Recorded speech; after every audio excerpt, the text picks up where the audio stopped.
It's time for Twit This Week in Tech. Got a great panel for you. Sam Abul-Samid, Georgia Dow, and my old buddy Patrick Norton. We'll talk about NOBUS, why the NSA says nobody but us is all that matters. A face recognition company that will end privacy as we know it, and why SIM swapping attacks are so common. It's all coming up next on Twit.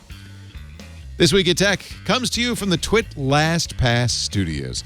You're focused on security, but are your employees? LastPass can ensure they are by making access and authentication seamless. Visit lastpass.com/twit to learn more. Podcasts you love. From people you trust. This is Twit.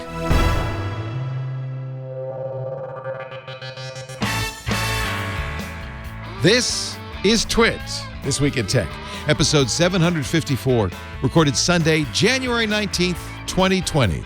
I dream of Wiki. This Week in Tech is brought to you by Capterra. Find the right tools to make an informed software decision for your business. Visit Capterra's free website at capterra.com/twit. And by ExpressVPN. Protect your online privacy with one click. It's that easy. For 3 extra months free with a 1-year package, go to expressvpn.com/twit. And by Worldwide Technology. Worldwide Technology's Advanced Technology Center is like no other testing and research lab with more than $500 million of equipment, including solutions from key partners like NVIDIA. And it's virtual, so you can access it 24/7. To learn more and get insights into all that it offers, go to wwt.com/twit. And by IT Pro TV. IT Pro TV provides IT training that's effective and entertaining with access to virtual labs and practice tests. Visit itpro.tv/twit for an additional 30% off for the lifetime of your active subscription. Use code TWIT30 at checkout.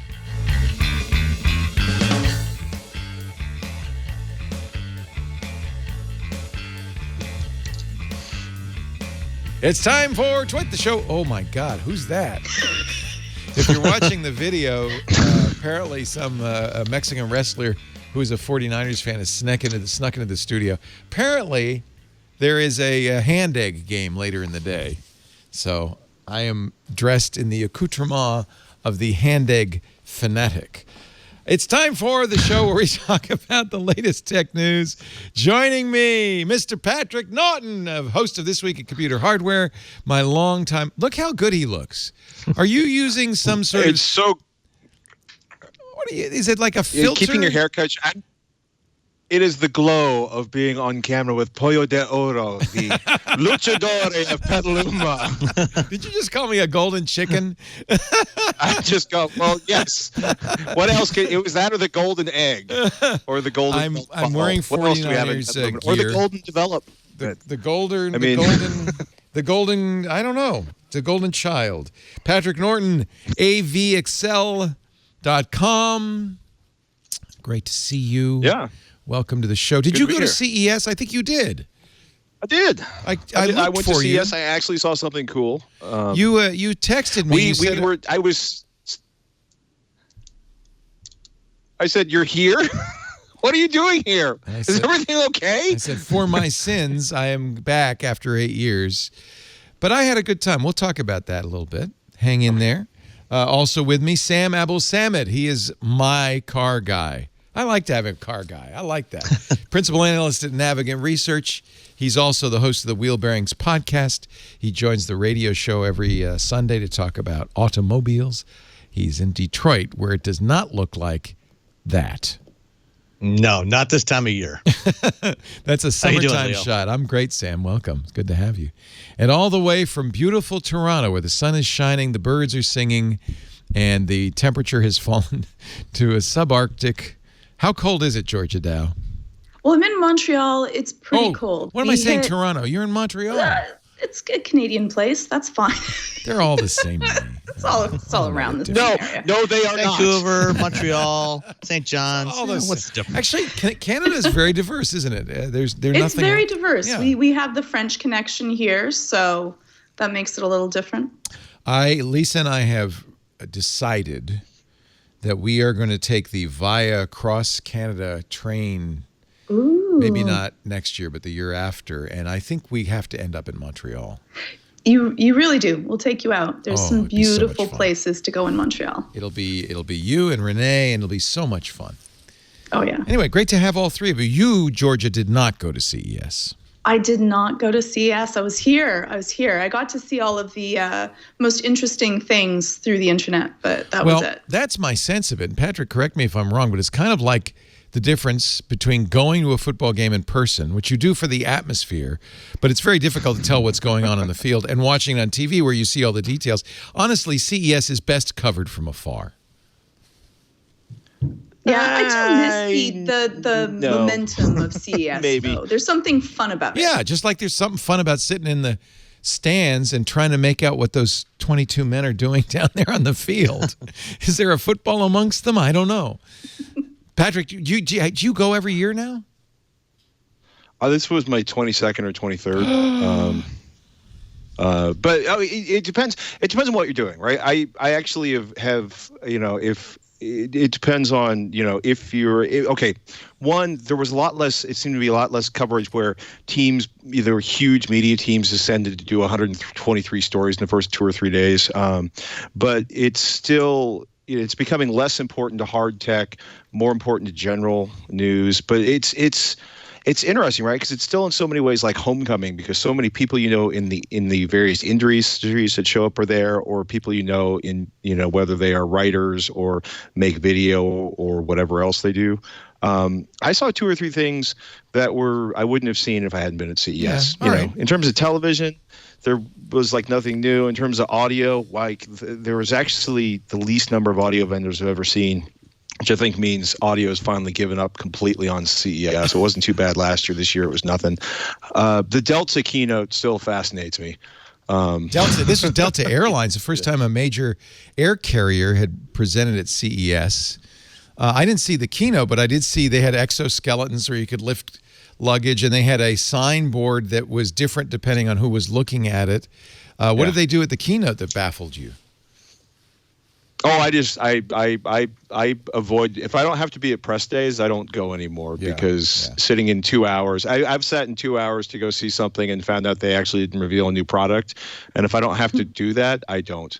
Actually, the thing that blew me away was Mojo Vision's prototype. I actually got the hands-on demo with the contact lens with the embedded display. Did they put it in your eye? No, they are not to that point yet. But they literally had, so you could view the demo. It was basically like a contact lens on a stick, and that allows you to see the interface. Why would you want a contact lens on a stick? This does not sound. Well, there's a display embedded in the contact lens. Okay. And the idea is, and it's interesting. Oh, you mean like a Roku built into the contact lens? It's something more basic information. Okay. Like, imagine you're sitting there. They had an interface demo where you could actually interact with the interface, where you would sort of look out to you would look up sort of to the edge of your vision, and that would activate a very simple, very subtle drop-down menu where you could sort of pause audio or check the weather or get a discrete piece of information. Look at the size of that contact lens. It's got to cover your whole eyeball. Well, it's in the early days. Yeah, it is. But it's early days. What's fascinating about this, right, is part of what they're motivated about is this embedded display on this is incredibly tiny, doesn't disrupt your vision. And they did an amazing demo where you were seeing it doing edge detection, and it gave you the equivalent of a form of night vision that could be dropped onto an eyeball. And that and there are people inside of the company that are motivated because of relationships they have in their personal lives. And it was fascinating because they were showing sort of medical uses for it that will help them, and they've got a partnership with the FDA to help move this through testing. And it was really fascinating because, looking up in the corner and pulling this very simple menu down, they're not trying to, so the gesture, what was the line? The gesture is where your eyeball is?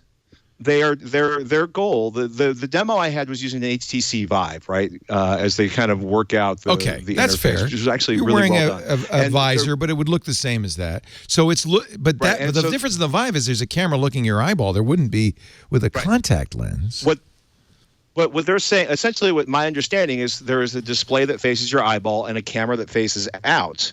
And what they will do is they will be able to track, or they're saying they will be able to track which direction your pupil is looking. That makes sense. And that is, you will interact with this. Now, is the camera on the contact lens, or are you wearing some unusual headgear? The whole idea, their goal when this ships, and it's a few years out at this point, is to actually have all of this, including the battery power, this incredibly tiny lithium polymer batteries, will all be in the contact lens that goes over your eyeball. To me, this is exactly what augmented reality should be, but it does sound like it's a little bit of science fiction, because the batteries in that thing, I mean, there's a camera in that thing. It sounds like we're not quite there yet. That's exactly the kind of thing that was described in that book, Demon. It's like Daniel Suarez's Demon. Daniel Suarez. Yeah. In that case, you were able to always, and maybe I can't remember if Damon had spectacles or a contact, but you could look at anybody. Contact lenses. It was contacts, and get exactly what that image shows, which is a little pop-up over the person with their reputation, information about them. So is that kind of what they were showing, is an overlay on the real world that has information? I love that. To me, I would buy that in a heartbeat. Yeah, their goal is for this to be something for you to opt in to get the information, so that they're not constantly. I always think of that line in Ready Player One, where he's like, "We've discovered we can cover 87% of the human vision without causing seizures." Right? They don't want to do that. They want this to be out of the way and not disrupting your vision until you go to look for information. And it's like, okay, who is that person? All right, I look up and to the right, a menu drops down, I get my information, I look straight forward, the menu recedes. But I hate to use the word graceful for an interface, but the UI was astonishingly graceful for I used it and I wasn't like, oh God, what were they thinking? So this actually brings up one of the stories we wanted to talk about today. Kashmir Hill's piece in today's New York Times about a startup that is collecting face recognition information from everywhere. It's called Clearview. They're scraping images from Facebook, from Instagram, and they're not completely forthcoming about what they're doing and how they're doing it. But her headline is the secretive Peter Thiel company. So right. Yeah, the secretive company that might end privacy as we know it. Law enforcement is using their massive database. The problem is, you're not opting into it. If you've got images up on the internet, you're probably in the Clearview database. They claim to have scraped from Facebook, YouTube, Venmo, where you put your profile picture on it, millions of other websites, a database of 3 billion images. Federal law enforcement says we don't really know how it works or who's behind it, but we sure love it. We sure like to use it. Imagine adding that capability to those contact lenses. You'd know as you walk down the street, oh, that guy's a convicted felon. Oh, that guy's got an outstanding warrant. Oh, that guy's just a scary looking. This is I don't normally like stories that are designed to scare you. But this does scare me a little bit. So it's Peter Thiel? I didn't realize that. I don't know. He's backing it. Yeah. He did Palantir, which was another kind of company working in the shadows, also widely used by law enforcement, gathering information from a variety of sources, not face recognition, but database information, and then selling it to law enforcement. In fact, if you have read your Tolkien, you know what a Palantir is. Isn't it one of those things the wizards use to see, like a crystal ball, anywhere in the world? All the Palantirs are connected. It's a little creepy. I guess, hey. Did you see Anon on Netflix? Not yet. Is it good? Well, it's good because the idea of this is Clive Owen plays as he's walking, he gets information on everyone he sees as he's walking down the street. Because every single, and then there's somebody who actually has anonymity, and the whole. That's the most dangerous person of all. right? Yes. In a land in that where situation. everybody's face is in the database, who are the suspects? People who aren't. And that's precisely the problem. But if you aren't, you don't actually exist in their world. And that's where it gets really squirrely. In a future where technology has rendered privacy obsolete, a detective investigates a serial assassin who has been deleted from all visual records. I'm guessing that's Amanda Seyfried. Maybe not. I recognize her face. It'll be the future where you get plastic surgery so that no one knows who you are instead of, so you can Instagram more often. A lot of Neil Stephenson's latest sci-fi book, The Fall, all the teenagers are wearing devices that project images over their face for anonymity. Right. I can imagine a world. And then they'll just use sub-millimeter wavelength radar to scan your skull if you go by or something else. Still be able to see what's going on. Yeah. Got to get titanium plating. This is actually, Sam, you brought this up today on the Tech Guy. This is a category of technology, these contact lenses that have both great benefits and great risks. You were talking about Elon Musk's Starlink. And we both, or no, it wasn't you, it was Chris Marquardt, our photo guy. We both agree that we want global gigabit internet, no matter where you go, anywhere in the world, from these low Earth orbit satellites. But if you've got 40,000 of these things orbiting around, casting, reflecting the sun, everywhere, you're not going to be able to see the sky anymore. Right. So on the one hand, it's a great idea. Can you imagine?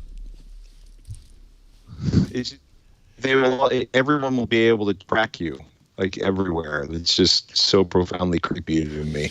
I'm gonna I think this is actually something that's coming with autonomous vehicles too. When we do start to deploy autonomous vehicles in significant numbers, it's not going to be vehicles that we sell to consumers.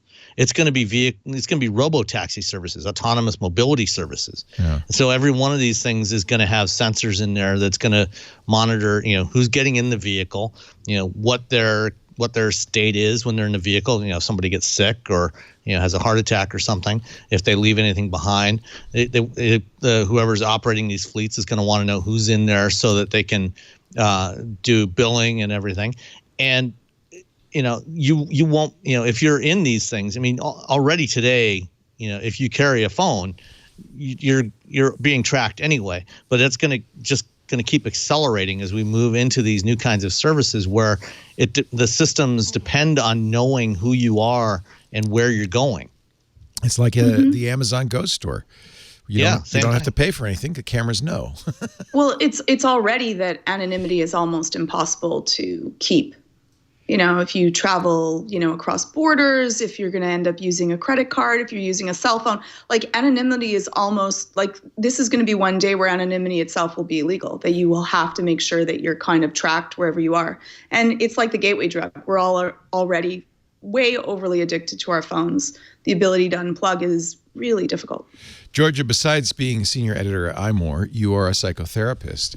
Is there, I don't know why I'm telling you that. I think you know that. For those who don't. But is there, I would imagine there's also a deep psychological risk to this. People want to be known, but maybe that's a little bit too much. It's kind of funny because the latest trend that I've seen in my work is people saying that, young teens saying, I'm actually on my phone too much. I don't want to use it as much. I'm trying to unplug. And this is the largest growth population, which was the strongest for addiction. That's actually being the first people that are saying, you know what, this is too much. I don't want to use it. And it's the first week that I had 3 people say, I try not to use my phone anymore, which was really pretty powerful because of how addictive its nature is, and they're not attached to social media, or they're trying not to use Instagram. One is because of its psychological effects, and the other is because Facebook is now looked at as creepy by the newest generation, not as something that's cool. It's something that your grandmother does. That encourages Not that there's anything wrong with that. Grandma? Yes, there is. No, that encourages me because, of course, part of the debate that's going on is, should government be regulating these giant companies, especially Facebook, to protect us from ourselves? It's encouraging I think that's a terrible solution, but it may be, if it's the only solution, then it's the only solution. But it's encouraging that maybe we don't need that if people are, self-correcting. If they're going to be say, you know what, I could tell this is bad for me, I'm going to use it less. That would be a very encouraging thing to me. I still think that they probably will need to have regulations. They have too much power. Like, they have too much power. There's no way that a company with that much power will not be able to be evil with it. It's just, it corrupts. So once you taste power and how much money they can make and how much they can control what people do and say, which if you have information to everyone, like really, like there's more information about me on my phone. I'd rather, if I had to choose between my husband being subpoenaed or my phone, like I'll take my husband. He knows a lot less about you. He does. I bet he doesn't even notice when you get your hair color changed. No, like he wouldn't notice. Like, really. Did you get a haircut? No, yeah, he wouldn't. He wouldn't know. He wouldn't know. I would say that that's because he cares about, inside of me, the deep truth. Oh, is that it? As a person, I think that's my excuse to my wife every time she comes back from a haircut. I think he cares. Do you just always, what's for dinner? That's really.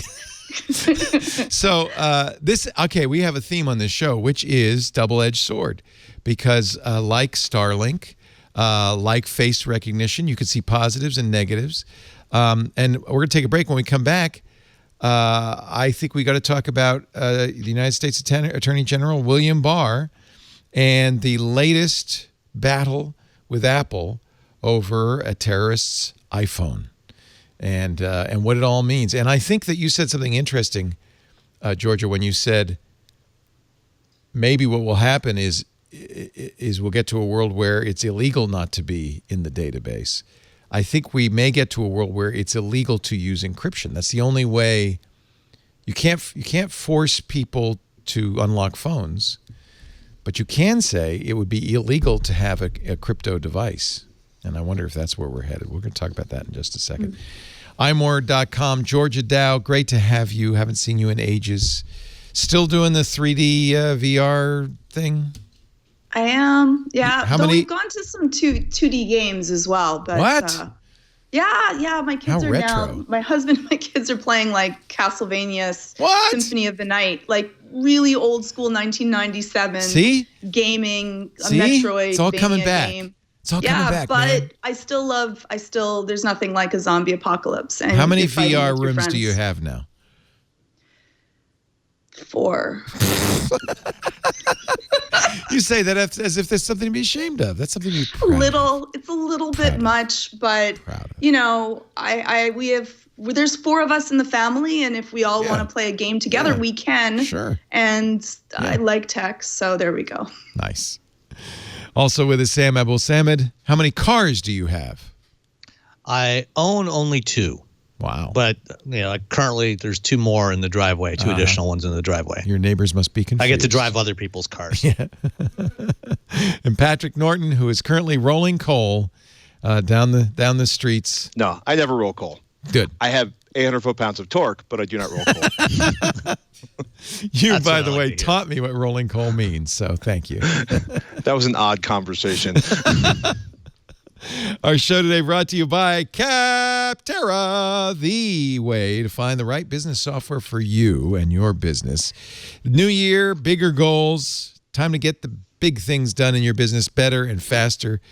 That means no more Windows 7, no more Windows XP, no more Internet Explorer. It's time to get some modern stuff. And where do you go to find out what's new, what's out there? Capterra, the free website millions of people use every month to find software for their business. Capterra simplifies the search in just a few easy steps. First of all, you say, well, here's what I need. And by the way, 700 categories, thousands of different programs, pretty much anything you might do in business, from yoga studio management to CRM to video management and more. You go in there, you say, this is what I'm looking for. You can narrow it down with their smart search tool, and the filters check the boxes for the features you need. What's nice is they're customized depending on the category you're looking at. This is music school software. What? So there's quite a bit of it. You can say, well, I want a free tier. I want to be able to schedule. I want to be able to manage students, whatever features you need. And you see how it's great that the selection is appropriate to the category that you're in. Narrow it to a short list, compare them side by side, which makes it very easy to see what does what. But then this is when the best part happens. When you're at Capterra.com/twit, you'll see over 1 million reviews from actual software users. Capterra vets them to make sure that everything there is valid, a valid user, and that is the kind of information you need to find exactly the right software for you. This is what makes Capterra so great. Did I mention it's free? It's free. Capterra can help your business thrive by making the software buying process as easy and effective as possible. You shouldn't be using Windows 7 at work anymore. It's time to get something a little more modern. Go to Capterra.com/twit. There's lots of other stuff there, too, by the way. It's the leading free online resource for business software. Helpful articles, free guidebooks, step-by-step ebooks, a whole lot more. Capterra.com/twit. We were looking for a new CRM program, and Capterra really helped us find exactly the program that's right for us. Capterra.com/twit. Make an informed software decision for your business. CAPTERRA, Capterra.com/twit. Capterra is software selection simplified. Say that again. You don't roll coal, but you have how many 100,000 pounds of torque? I think around 800 foot-pounds. Is that a lot, Sam? I'm going to hire Sam to translate for me when I talk to Patrick from now on. It is an adequate amount. I would say that's you can never have too much torque. That has long been my philosophy, that there's no such thing as too much torque. Wow. I don't think I've driven a car where I even knew how much torque I had. Well, it's you okay. Probably had close to that in your my Model Tesla. X, did it have 800 foot-pounds of torque? And you had it from 0 RPM through maximum RPM. Yes, I did notice that. Have a torque curve. No, I did notice that because when I started, the front wheels kept going up. And I thought, so this is a complicated story. It's been getting the headlines this week. You may remember was it last year in Pensacola, Florida, a Saudi military officer who was training at the Pensacola Naval Air Station, killed 3 service members, wounded 8, and then was shot himself after shooting one of his iPhones.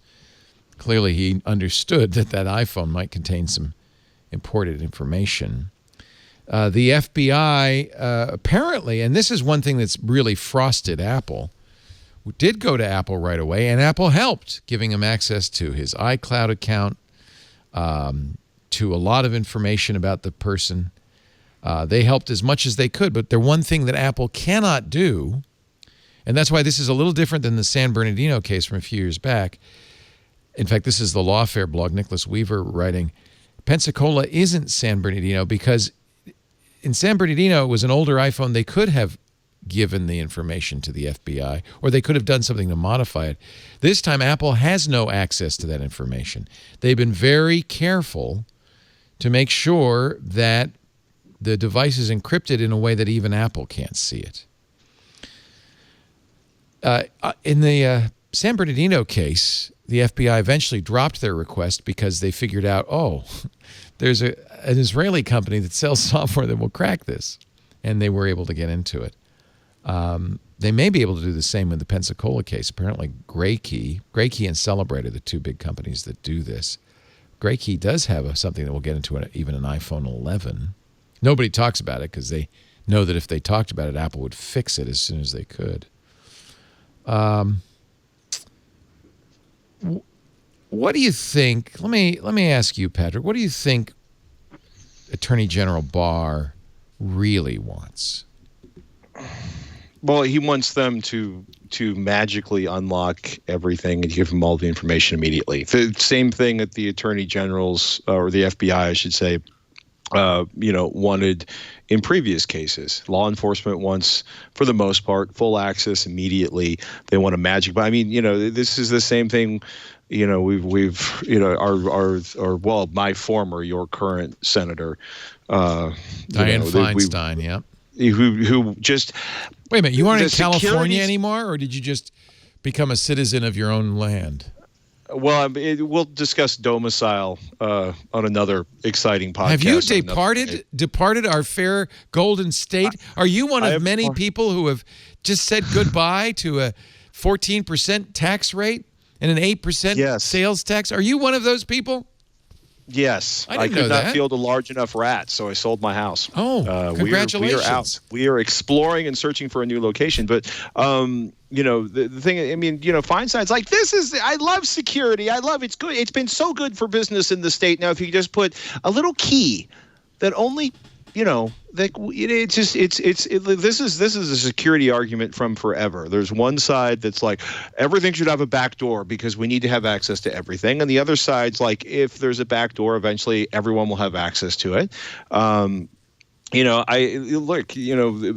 a big First Amendment person. The problem is if all speech is protected, barring the stuff that's been settled about, yelling fire in a crowded movie house, then the Illinois Nazis get to march up in March, which is why the ACLU, fought for their right to be, villainous scumbags in public, which I think is great.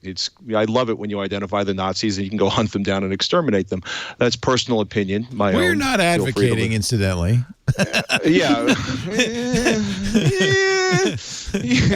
far as I'm concerned, you could punch them in the nose, but let's not go. Let's not hunt them. Yeah, down. If Warren Ellis is telling you it's okay to punch a Nazi in the face, it's probably okay. I digress. But the challenge here, right, is people who are responsible for security and safety want access, and there are people who also believe, the whole this is an argument goes back a long time. People who would give up a little liberty for safety deserve neither, right? In the words of Ben Franklin. This is, though, that same double-edged sword. We do want protection from terrorism. We do want law enforcement to be able to do their job. But the real question is, can you give law enforcement or anybody access to this data without giving bad guys access to this data? Here's what further complicates it from my point of view. AG Barr must indeed know, according to Forbes, the FBI already knows how to unlock an iPhone 11 Pro Max. They already know using technology from Gray Key. So Gray Key, if Gray Key can unlock an iPhone 11 Pro Max, then it means the FBI can unlock the shooter's phone. And now I'm starting to think that that's really not AG Barr's agenda. Mm-hmm. No, it's about making companies like Apple look bad, to make them appear to be on the wrong side of this issue, and then hopefully get Congress to act and do, to introduce some kind of legislation to do what you talked about, which is to make encryption illegal, or, to force them to put backdoors into it, which, on this one, I humbly have to disagree with Steve Gibson. I don't think that you can safely do it. I don't think that there is a safe way to, create that kind of escrow system for this key and not have it abused by somebody. Georgia? Yeah, no, I absolutely agree. There's only one reason for them to go public, and that's to put pressure on Apple to try to create as much bad press for them so that the court of public opinion is against them and wants this, and then they will push it through Congress as quickly as possible. And they just want to make sure that Apple is going to get as much bad press. So every time this happens, they push them, even though that they probably even have it opened already. Who knows, right? Here's what Nicholas Weaver writes in the Lawfare blog. The FBI's request for Apple's help is puzzling.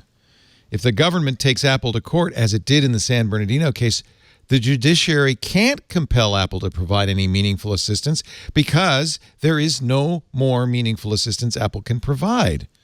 San Bernardino was about Apple not wanting to assist the FBI. This is about Apple being incapable of assisting the FBI. So even if the case winds up in court, real help from Apple is not going to come out of a judicial battle. The meaningful fight, and this is exactly what you said, Georgia, the meaningful fight is in the court of public opinion. And if he was, you can tell that if they were going to go through this and be really honest about it, they would have stated that, you know what, Apple's helped us as much as we could. We wish that they would create a back door so that we could, you know, not have to go through this, or it would be faster.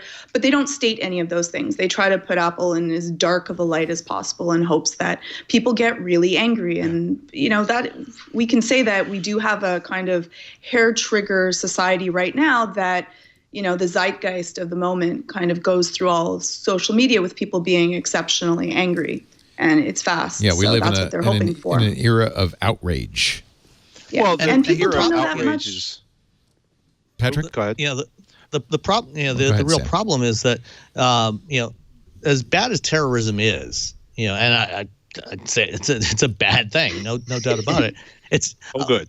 You know, in the grand scheme of think we all can the agree. issues we have, it's not actually that big of an issue. It doesn't affect that many people, you know, compared to so many other things. You know, if you look at, you know, how many people in this country are going without Smoking, proper health care, alcoholism. Right. or not being able to afford food and shelter. Right. You know, terrorism is not really that big a deal. I'm going to go it's a Well, it one doesn't step. way to generate contracts. I'm going to go one step farther than you, because I think really now I don't want to be a conspiracy theory guy, but I feel like Attorney General Barr is emboldened by the current situation in the United States. He feels like he has an opportunity, perhaps a brief window of opportunity, to do what I think some, not all, by far not all, but some in law enforcement want, which is to create a surveillance state.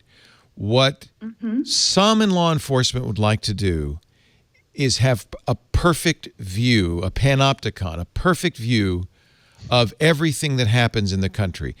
And I don't think it's solely to protect us for terrorism, or, you know, they'll often use things like terrorism or child abuse or child pornography, because those things really get people outraged and upset. I don't think it has really much to do with that. I think it has a lot more to do with just controlling the populace and really knowing what's going on, so you can suppress dissent, so you can do all the kinds of things true authoritarian regimes do. And I honestly think that that's what's going on. I think Barr is, in some ways, represents the worst of law enforcement, the people who want total information. I'm probably the last person to defend Barr, but I think he may genuinely just want the magic button on any given crime or any given situation, and that he's not intentionally planning to create a surveillance state. I mean, you know, if that's a side effect, as long as his side is in control, he'll be really happy about it. You know, and there's a lot of people. You don't think he wants a who Chinese-style surveillance apparatus in the United States? I don't. He may I not, don't know but the there man are others in this personally. administration who do. Yeah, absolutely. No, and I'll be honest with you, there's others in every administration who just want perfect clarity on all the issues at all time. I mean, it's unfortunately is not something that is restricted to the Republican side of the fence. There are lots of Democrats who, you know, are fairly senior Dianne who would like to Feinstein. have- You brought her up, yeah. Yeah, you know, it's you know, either way, it's creepy and unnecessary and fundamentally un-American and kind of evil. That's kind of that's the point. It's unconstitutional. It's anti-American. But you can see why people will say, but we'd be safer. And I think that's some of the argument in China. But we preserve order this way. Wouldn't you rather have an orderly country? Yeah. I don't think anyone really thinks to themselves that they're going to use this for ill. They think that if I had full knowledge, you can see the same thing with like parenting. If I knew everything that my child was doing at every moment, I could stop bad things from happening. I would be really depressed. Right? No, that's a really good point, though. True. Actually, that's a great analogy. As a mom, Yes. you would like to know exactly where your kid is at all times, everything they're talking. But that's not good for the kid. That would be helpful, and you could stop things and you could protect them. But in the end, what you're doing is you're disempowering them and not allowing them to be able to think for themselves and to be able to make their own choices, even if they're the wrong choice, to learn from those decisions. So I don't think that I don't think that's out of malice. I think that we're all a little bit narcissistic, and you believe that if I used it, I would use it for good. Like, you know, Galadriel with the ring. Like, I would totally take the ring. Like, I would be a good Dark Queen. And, yes. You know, all powerful. Everybody thinks they could use the Ring of Power 100%. safely. 100%. But the thing is that power corrupts. And once you know everything, it becomes really dangerous. And that's why we need to make sure that the Constitution is protected, because you will, out of good, think that you can use something that later becomes really bad, and you cannot put the genie back inside of the bottle. I should point out that I'm not making up this total information awareness. This was the acronym in 2003, shortly after 9/11. Our law enforcement in this country actively sought this kind of information. And the whole point was total information awareness of transnational threats requires keeping track of individuals and understanding how they fit into models, knowing everything that's going on. And yes, we'll use the ring of power wisely. Mm-hmm. That's a great analogy. And it's bad for the kid, right? For you to know everything, even though you can keep them safer that way. 100%. Even if a 100%. Current administration did use it wisely, there, as we've said, in the past, about tech companies, about companies like Apple, even if they're doing the right thing with privacy today, there's no guarantee that 5 years from now that that you're going to have people in power that once you have that ability, that they will use it wisely. You can't create that. You can't create that environment in the first place, because otherwise someone will eventually abuse it. They did. But we're so short-sighted. Like, we really only think about our here and now. Like, if people really understood the cost that you would pay later, or that, even though your government may be a really honorable government, maybe these same rules could be used for ill by another government that may not be as honorable or have as much integrity.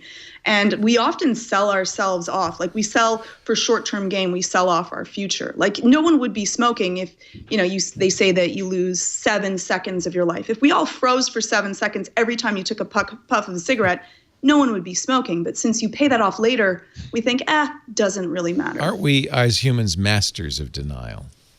Oh, yes. We are our own best liars. So again, it's a double-edged sword. I could totally understand how the citizens of China or Singapore or Dubai say, well, we like having an orderly, we don't like graffiti and homelessness and crime. We like having an orderly society. And if we have to give up a little privacy to get that, it doesn't seem like too high a price to pay. But then we end up in a Black Mirror kind of state, right? Like, I've seen Minority Report. I don't want to live that way. Yeah. I don't know. Again, this is that technology has brought into relief so many issues like this, where it's difficult to know exactly what's the right thing to do. And because of these capabilities, we couldn't have these capabilities if we didn't have vast databases, huge computational power. We wouldn't be able to use this information. You can't have total information awareness without massive technology, modern technology. I just learned a great new acronym, NOBUS, N-O-B-U-S. And it's a doctrine at the NSA. I didn't know about it. Nobody but us can use it. And Michael Hayden, who was a former director of the NSA, was talking about it. The notion that there are exploits that would take, he used the analogy, 4 acres of supercomputer power to take advantage of. So we don't have to publicize those exploits or tell the companies about them or get them fixed, because NOBUS, nobody but us, can take advantage of them. Yet.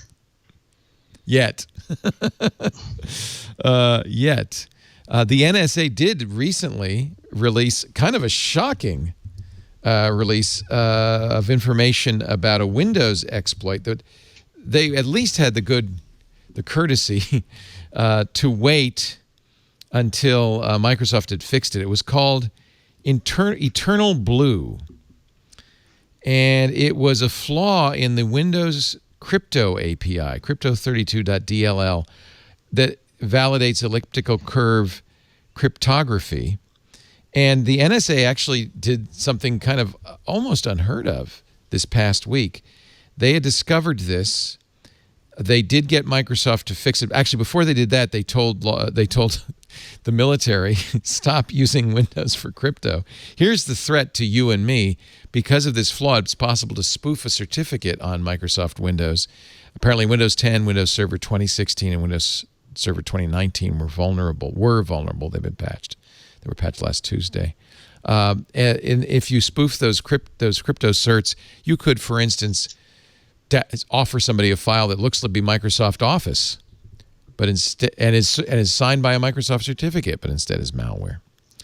So it also impacts HTTPS, signed files and emails, signed executable code.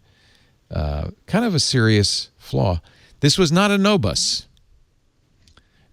The NSA did alert Microsoft. It has been fixed. Nevertheless, there are other exploits that the NSA keeps to itself. I love it. NOBUS. Nobody but us. By the way, if you were running Windows 10, you might want to make sure that you got Patch Tuesday's patch. As long as we're talking about flaws, this is one Steve was also talking about on Tuesday that affects virtually all cable modems and can't be patched by you, can't be fixed by you. Patrick, did you read about this cable haunt? Cablehaunt.com, if you're curious. No. Yeah. My modem is impacted. Almost all the modems in the world are impacted. Any modem that has a Broadcom chip in it, and it's a kind of a not an unusual flaw. Very often, companies like Broadcom and Intel will write example code that for how to take advantage of certain features in their hardware. And it is not at all unusual for this example code to then be taken up wholesale by companies, put into their modems without any vetting, without any error checking. It was Broadcom, of course, never intended it to be used, but it was widely used. It's like a lot of cheap web cameras and a lot of the inexpensive Internet of Things stuff. Yeah. Where they Intel, slap thank a you little for the branding code. on the. Yeah, thanks, Qualcomm. I'll just use that. Cable haunt is a critical vulnerability found in cable modem manufacturers. There are 200. The researchers found 200 million cable modems in Europe alone that are vulnerable. Virtually all of them. Both cable modems I use are vulnerable. My Motorola Aris and my Netgear CM1000. It's because many of these modems have spectrum analyzers. You go to the modem's IP address :8080. They're open on port 8080. And with a buffer overflow, you can take control of the modem. There's a proof of concept. There's a test script at cablehaunt.com. If you want to get to work right now and start building that malware, hasn't been found in the public. But here's the real problem: your cable company has to fix it. You can't. And unfortunately, in the process of fixing this, even if you bought the cable modem, which I did, you can't fix it, even though it's my modem. Even though it's my Android phone. Even though it's my modem, Comcast is the only one that could flash the firmware. And they don't like to do it because it takes you off the internet for a period of time while this is happening.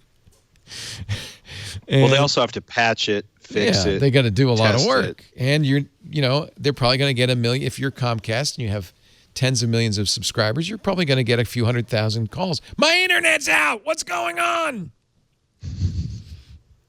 Once control is achieved by attacker, it can be used to change the default DNS server, conduct man-in-the-middle attacks remotely, hot swap code, just the whole firmware you could change.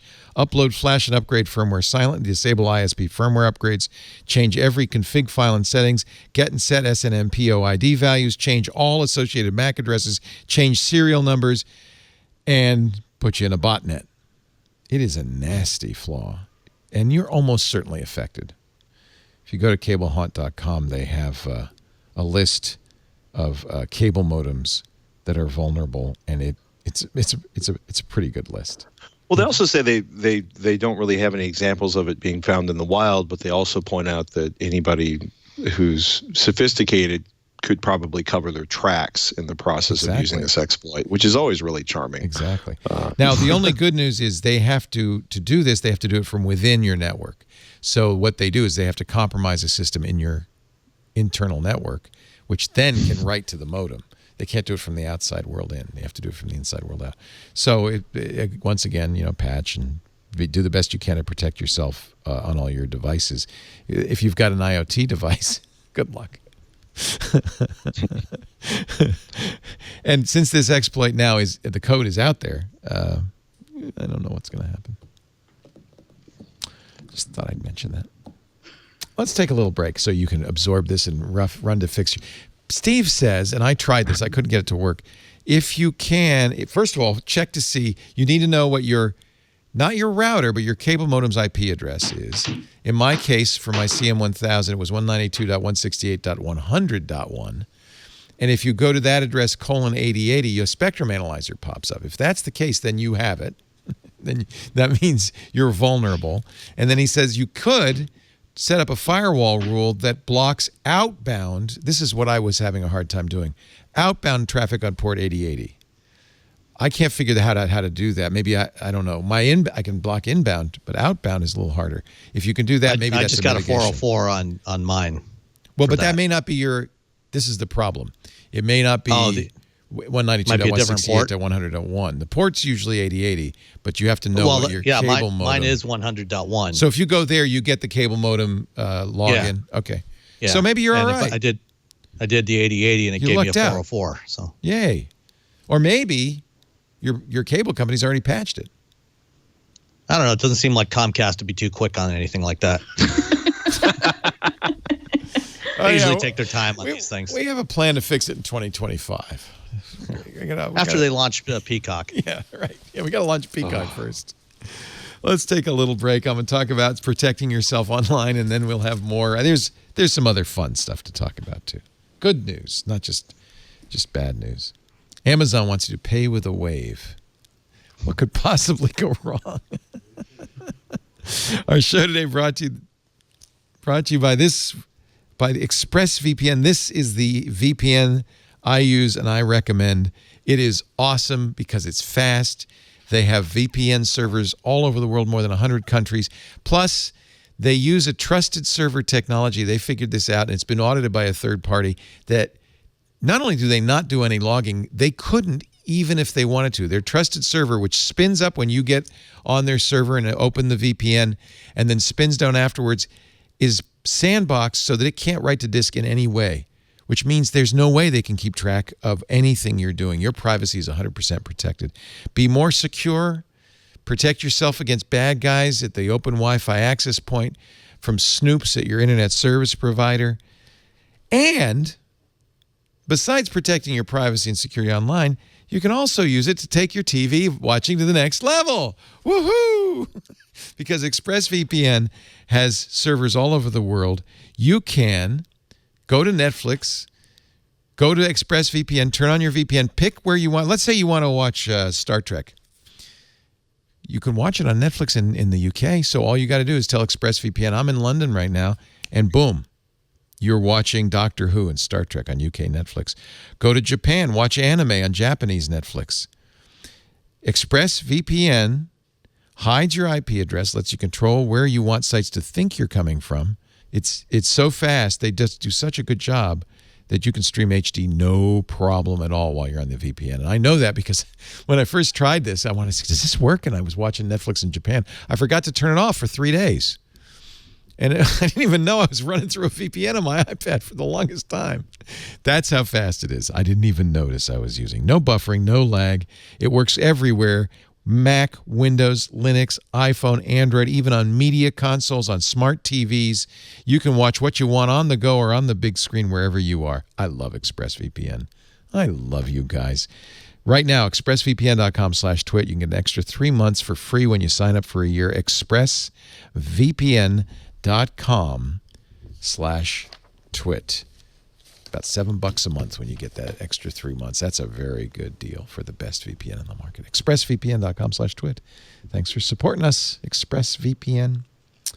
Apple's doing some good things. I just read a story in Digiday, which caters to the advertising community. Apple's new privacy features have further rattled the location-based ad market.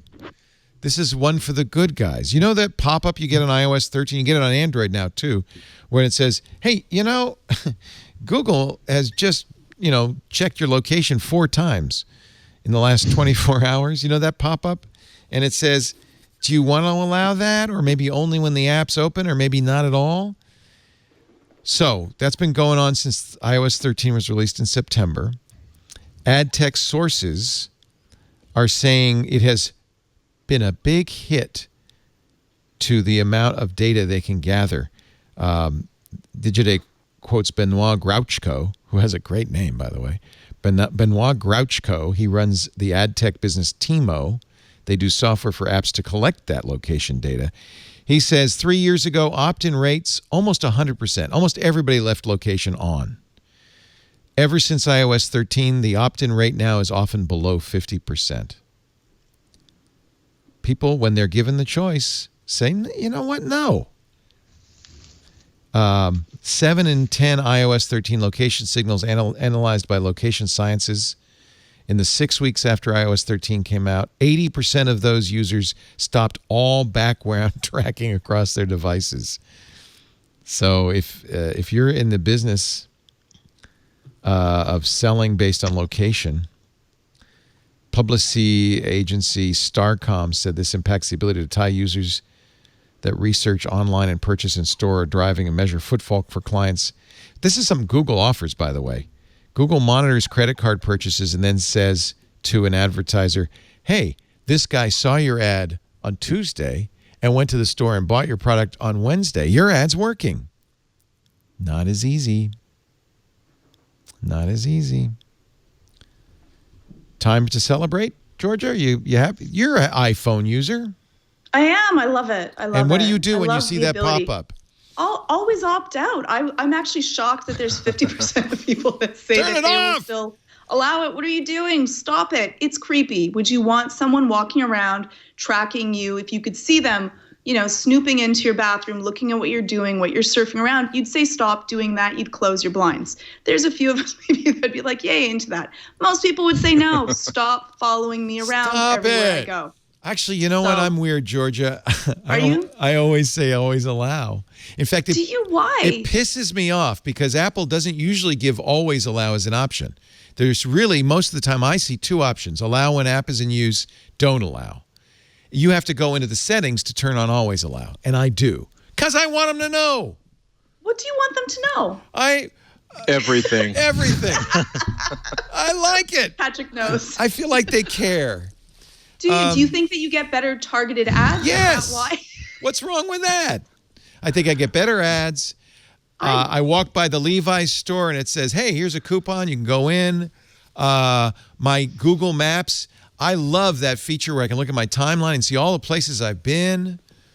Why wouldn't I want that? You think they're following me around? Is it like somebody in It is like following you around. No, it's not. It's The virtual best part of this conversation is like 2 minutes ago, it was like, I don't want law enforcement to be able to track us everywhere. Right. And the reality is through third-party marketing tools, if they can identify your phone, which is not that hard to do, the level of mapping and tracking they can do now without using any official tools is kind of terrifying. So you're saying I don't worry about Google. You're saying, but you should realize that Google might be giving that information to the cops. Or it's actually turned out a lot of apps sell the tracking information to third-party services, which are then people can walk up with a credit card number and get information that you would freak out if it was made available directly from from Google or from Apple. Or for example, the cars. The amount of information the cars track is utterly terrifying at this point. Like. I may never buy a new car again based on the amount of information that's being pulled out of the Oh, man, I drove a Tesla. I would call Tesla and say, in fact, this happened. I had it in forward and your car went backward. And they say, well, no, wait a minute. What time did that happen? Well, this afternoon. And look, no, you were going, you had it in forward. I could see the log. No, the sensor registered it as forward, not. That's what I should have said. It's your sensor's fault. Yeah. Patrick, would it depend on the amount of torque, though?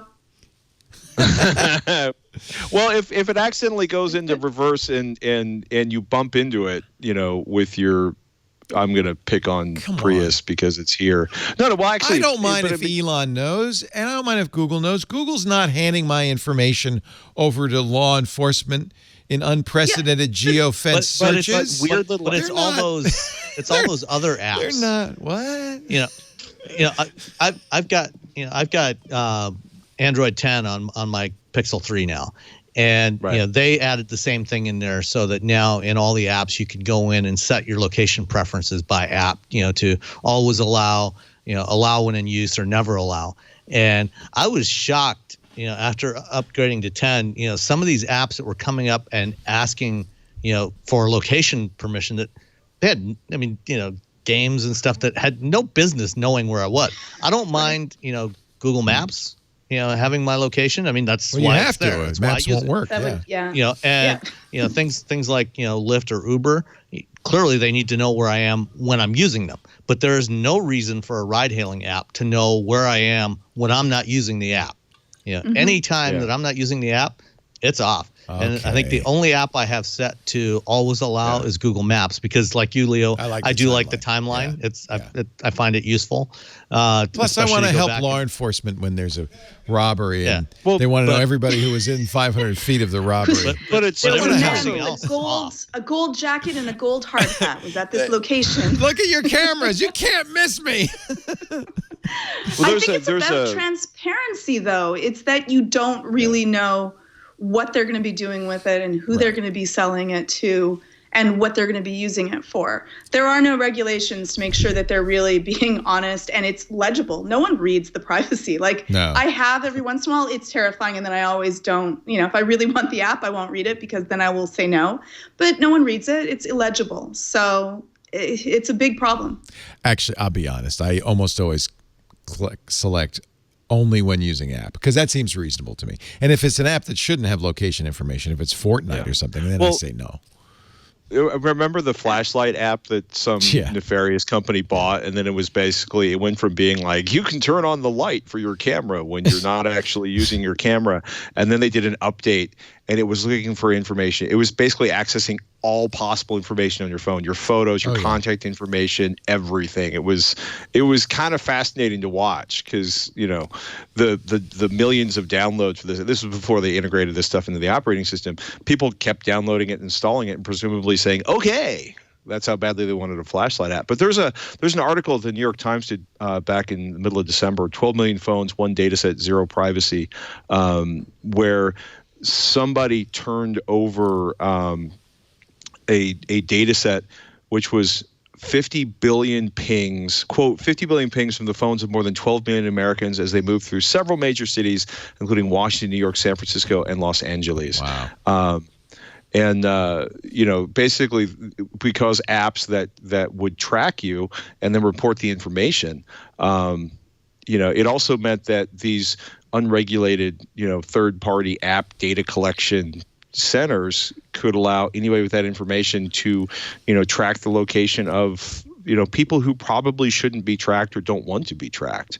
Whether they are celebrities or, exes or, abused. It's just, it's kind of amazing how much information is out there, and just it's, the William Gibson line. It's my favorite. The street finds its own uses for things. The street's going to find its own use for this information, and it might be creepy as hell. That's actually a really important point.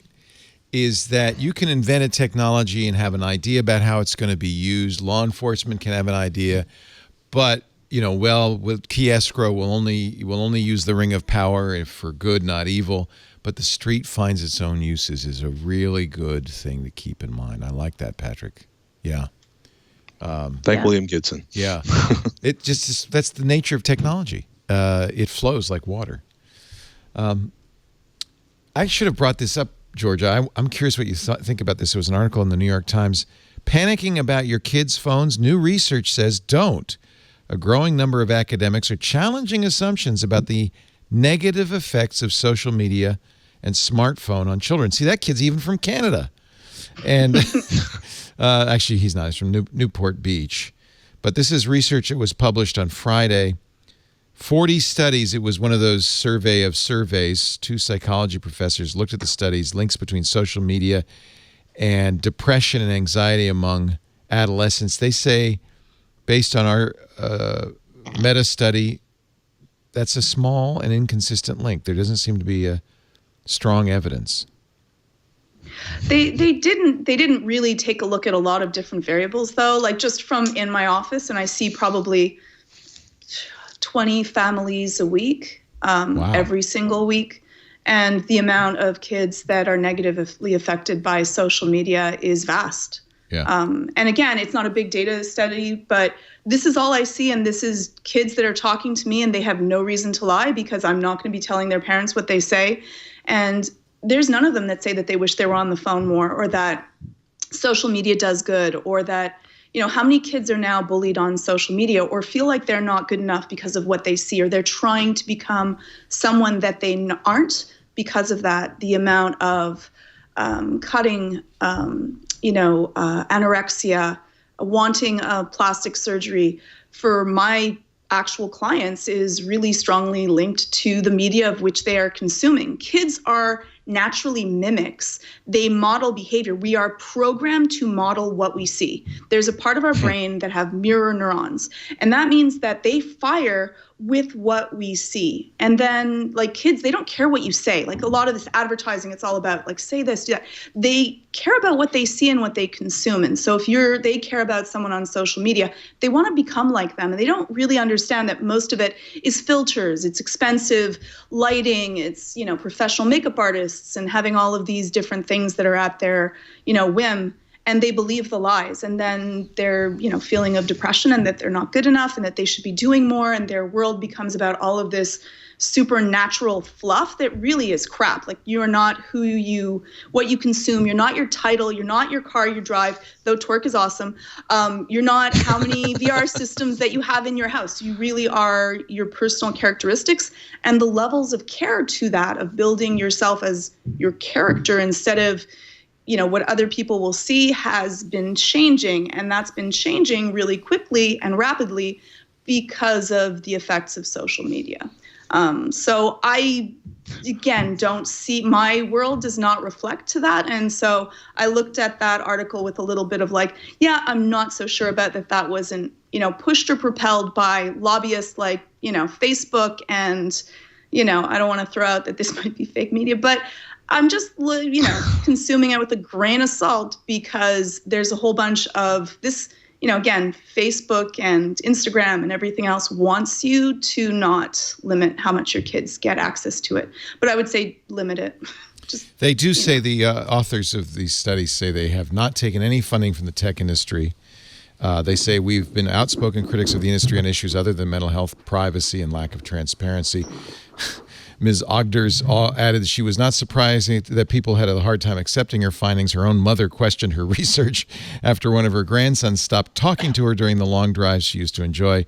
But children tuning out their elders when they become teenagers is hardly a new trend. Some said also, yeah, there might be an effect, but it's not, don't compare it to other factors like lack of sleep, poor diet. There are things kids can do that really can severely impact them much more dramatically than smartphone So if use. Facebook has some of the brightest minds on the planet working to make the Pavlovian response to Facebook be as addictive as possible, so you spend more time on Facebook, so you're up until 4 a.m. and not sleeping.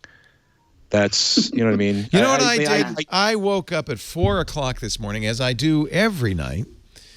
I don't know why, but that's something about that hour. It's funny that you should say that. And you know what I did? I set up a wiki. Then I went back to bed. I don't need Facebook. I think they have a pill for that. Right? I don't know. There's a pill for everything 4 these a.m. days. Setting up a wiki pill was being developed by a large major pharmaceutical firm. Do you find yourself waking up and doing unnecessary web creation in the wee small hours in the morning? I woke up and I thought, loves, but never you know what uses? I don't have? I don't have a wiki. I might have a problem, however. I even have a domain for it and everything. Anyway. Well, at least you were, used your time efficiently. Efficiently. Someday I'll be glad I have that wiki. Here's some good news. Actually, before we do that, I'll give you some good news from Google in just a second. But first, speaking of tracking you, we don't track you, obviously. And there's a big move afoot. I've talked about this so much, I don't want to bore you. But ad tech is coming to podcasting. There are lots of podcasts that, well, Spotify, for instance, has already even announced that they're going to do more and more exclusive podcasts. You have to listen on the Spotify app. Spotify already knows everything they need to know about you. They've got your credit card number, and they plan on monitoring your podcast listening through that app. We do not do that. We will not do that, I promise you. But in its place, we do have a voluntary thing we do once a year. We'd love to ask you to participate in our Twit annual audience survey. It just takes a few minutes. I already am getting email from people who are taking it saying, but you don't cover my unusual use case. Okay, that's fine. It's not possible to design a survey that fits everybody's unusual use case. The questions we ask on there are questions that we can use both to improve the product and to help us sell. Advertisers often want to know, for instance, how many women listen versus how many men. So we appreciate this. It's completely voluntary. We do not track you. We will never track you. That's not how we work here. But in order to help us sell the show, we do ask you once a year to take this survey. Twit.to, that's our URL shortener, twit.to/survey20, because it's 2020. Let us know what you think. There's no sign-up form. We're not going to use this information about you personally, only in aggregate. It just helps us make Twit better, helps us keep Twit on the air. And so thank you in advance. I know many of you do this. We usually get about 20 or 30,000 people taking the survey, and that's enough for us to use it to make it statistically valuable. So thank you. I appreciate you doing that. Twit.to/survey20, if you would do that. Our show today brought to you by Worldwide Technology.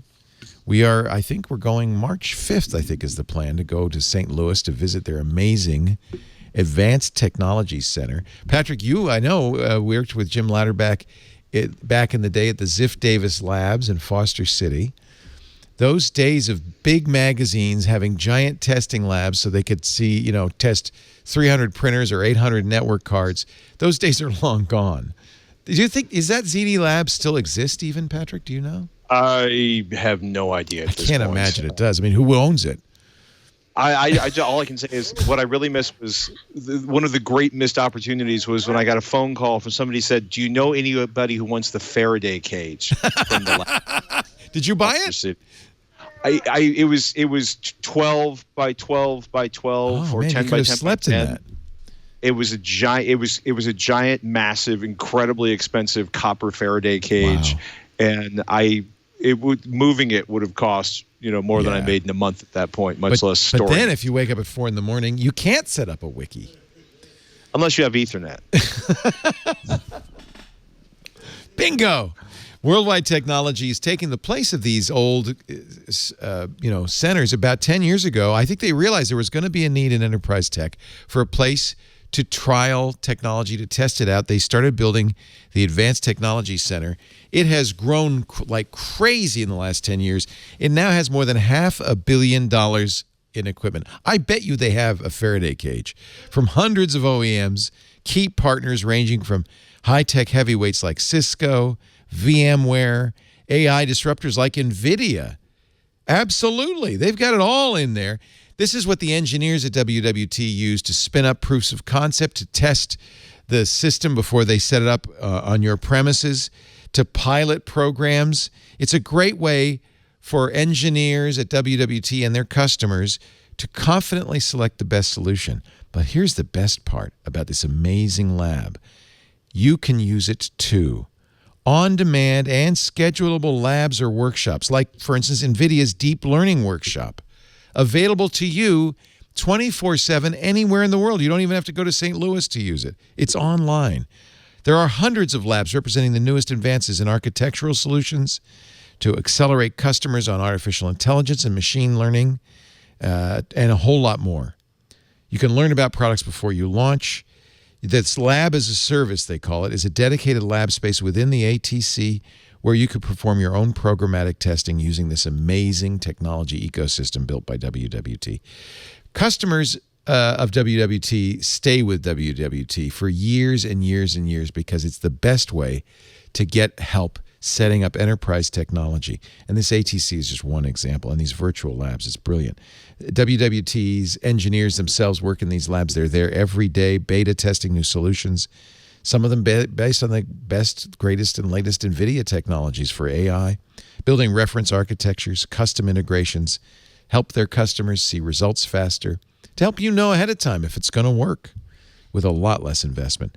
This new lab as a service platform encompassing the entire ATC ecosystem is now available, creating a multiplier effect of knowledge and speed and agility anytime, anywhere around the world for WWT customers.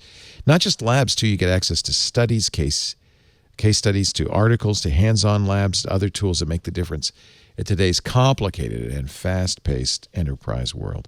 To learn more about the ATC, to get insights into their newest features, to actually use it, go to wwt.com/twit.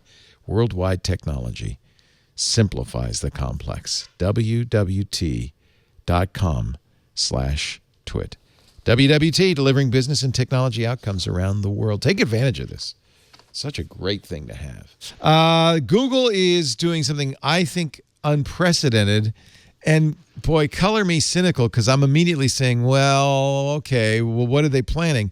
They've said they are going to drop support for tracking cookies, for third-party cookies by 2022. Third-party cookies, of course, are the thing that we tell everybody. You know, most browsers except Chrome, you can turn that off. That's the basically tracking cookies. Instead of using those, companies have now turned to other solutions like fingerprinting and all sorts of things. Google said that they are going to deprecate third-party cookies. They didn't say what they're going to offer instead. They say third-party cookies and cross-site tracking are a problem starting next month. They're going to limit insecure cross-site tracking. Cookies that don't include a same-site label as first-party only and they're going to block those. And they're going to require cookies labeled for third-party use to be accessed only over secure HTTP. That makes them more secure, and they're going to slowly phase it out over time. Apple and Firefox both let you block tracking cookies. So does Brave, our sponsor. Microsoft says we're going to have some cookie blocking in their new version of Edge that's based on Chromium. Is this a good thing, or is this just kind of an announcement that Google's going to find something worse? I'm puzzled by it. I think it's a good thing. And in fact, privacy advocates like Benedita say, I retract my criticism. Kudos to Google. This is a big deal. Any thoughts, anybody? Sam?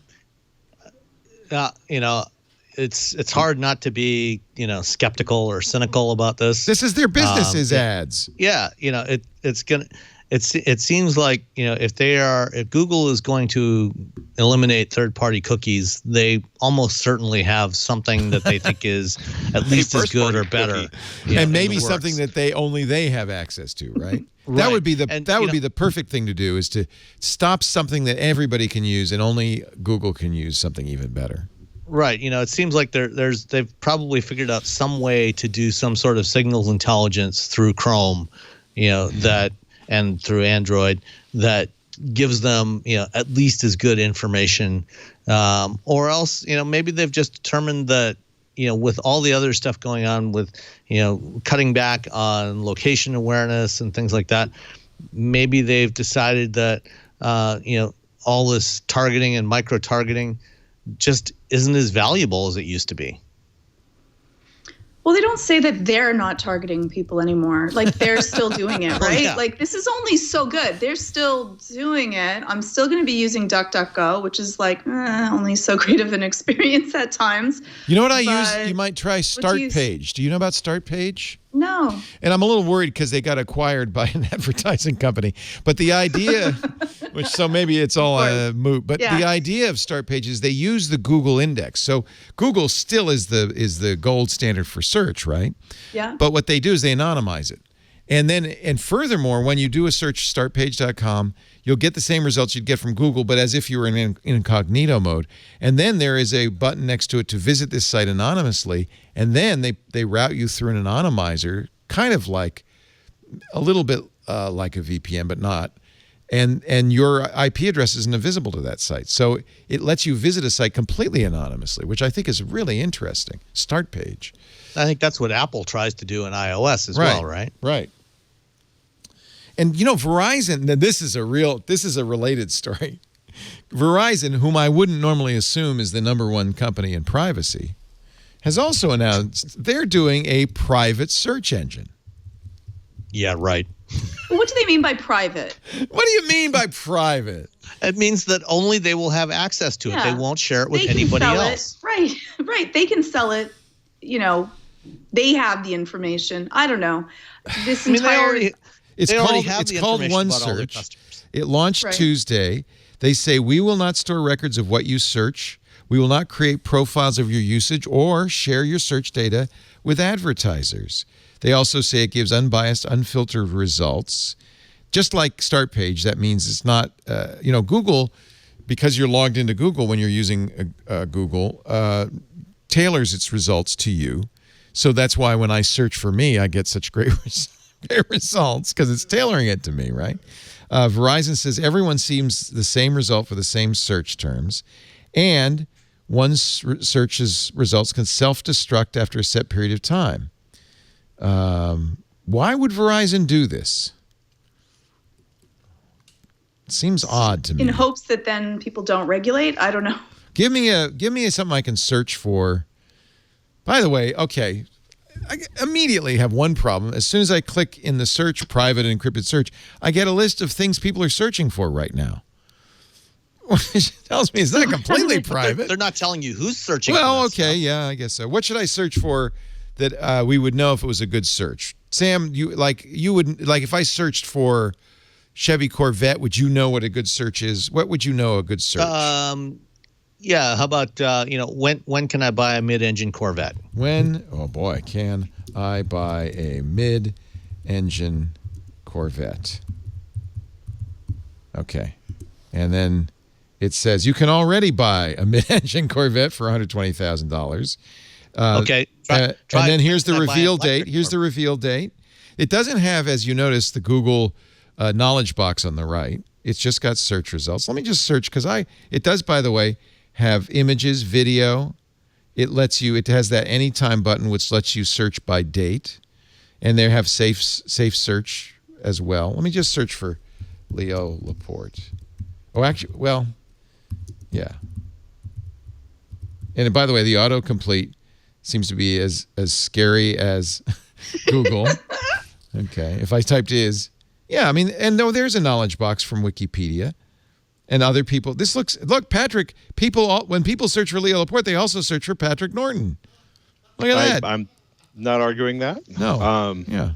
It's just, Verizon, in 2016, was it 1.3 million they're fined to the FCC for super cookies? Do you think this is a response to that?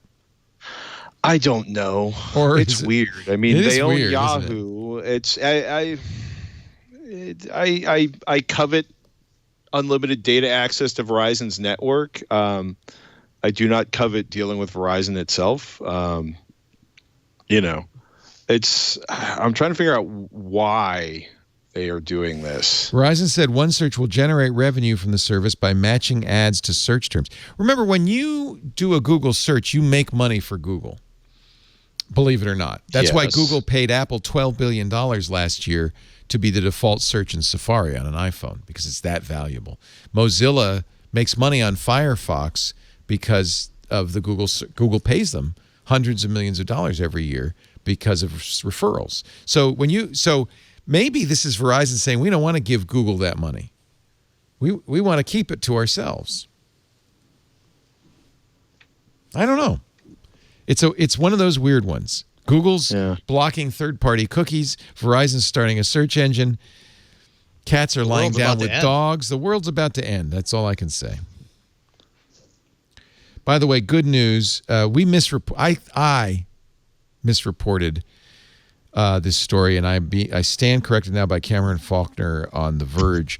We had on Tuesday talked on MacBreak Weekly and iOS Today about the EU ruling saying there has to be chargers all have to be uniform for smartphones. And we took the tack that many did, that this meant that the EU was asking Apple to get rid of the lightning cable. It wasn't about that end of the plug. It was actually about the charger brick.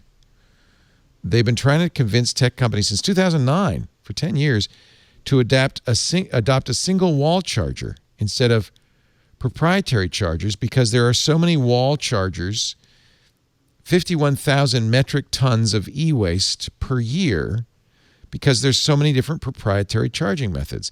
They would like to now, by the way, it might not matter. Technology is moving more towards Type-C and power delivery, and I suspect that all wall chargers, there will be a uniformity anyway, whether they make this law or not. I don't know. Even with USB-C though, there's still some outliers like OnePlus, which they have their own. They don't their use own power fast delivery. charging, They have their right? own. Yeah, they have their own proprietary fast charging system, and there's a few like other 4 or ones 5 different fast chargings. I mean, there's really like 4 different competing fast charging systems. But I mean, at least you can get it. It may take 8 times as long, but any USB charger, if it's of high enough wattage, should be able to charge your phone. What did it say in that article? Like when they initiated these efforts, there were 23 distinct 30 charger connectors. In 2009, this is from European Commission Vice President Maro Sefcovic, who said in 2009 when they started this, there were 30 proprietary charging methods. Now there are apparently just 3. However, discarded useless chargers are filling up the e-waste. So I think they're filling up my house. Yeah. I read an article. Where did I read this? Every house has a wire drawer or a box of old chargers, right? That you think, well, someday I'll be able to use these. But you have no idea what they'll go to. I have that box. Or what they're used for. You must have like a few boxes. I do.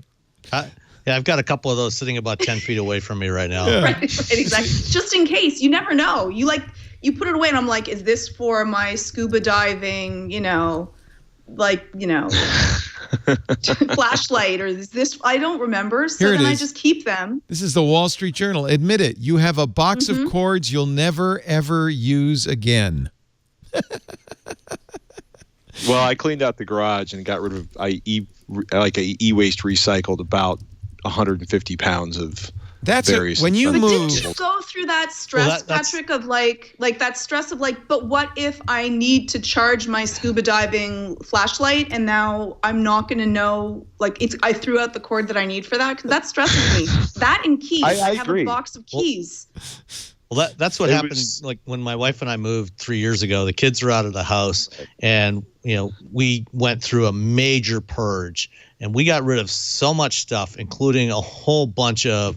I went through all the electronic stuff and, either donated it or took it to some e-waste place and got rid of a lot of stuff. I still have too much, but I definitely reduced by a lot.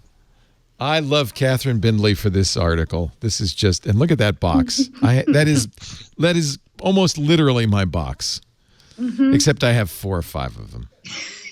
And here at the station, at the studio, we've got bins. We've got binders full of boxes. This is her lead. Good job, Catherine. There's a box that moved with Sarah Lovelace and her husband from San Diego to Charleston, from Charleston to Dallas, from Dallas to Richland. The box, never unpacked, went into a closet of the garage each time. Contents, 20 to 30 electronics cords. The box was always just a part of our life, says Ms. Lovelace, 38. It wasn't useful to us. We weren't doing anything with it except for moving with it. And then there's a great Wall Street Journal pinpoint graphic featuring... Man, all my life I've wanted to have a picture of me from the Wall Street Journal in this style of graphic. This cord beat me to it.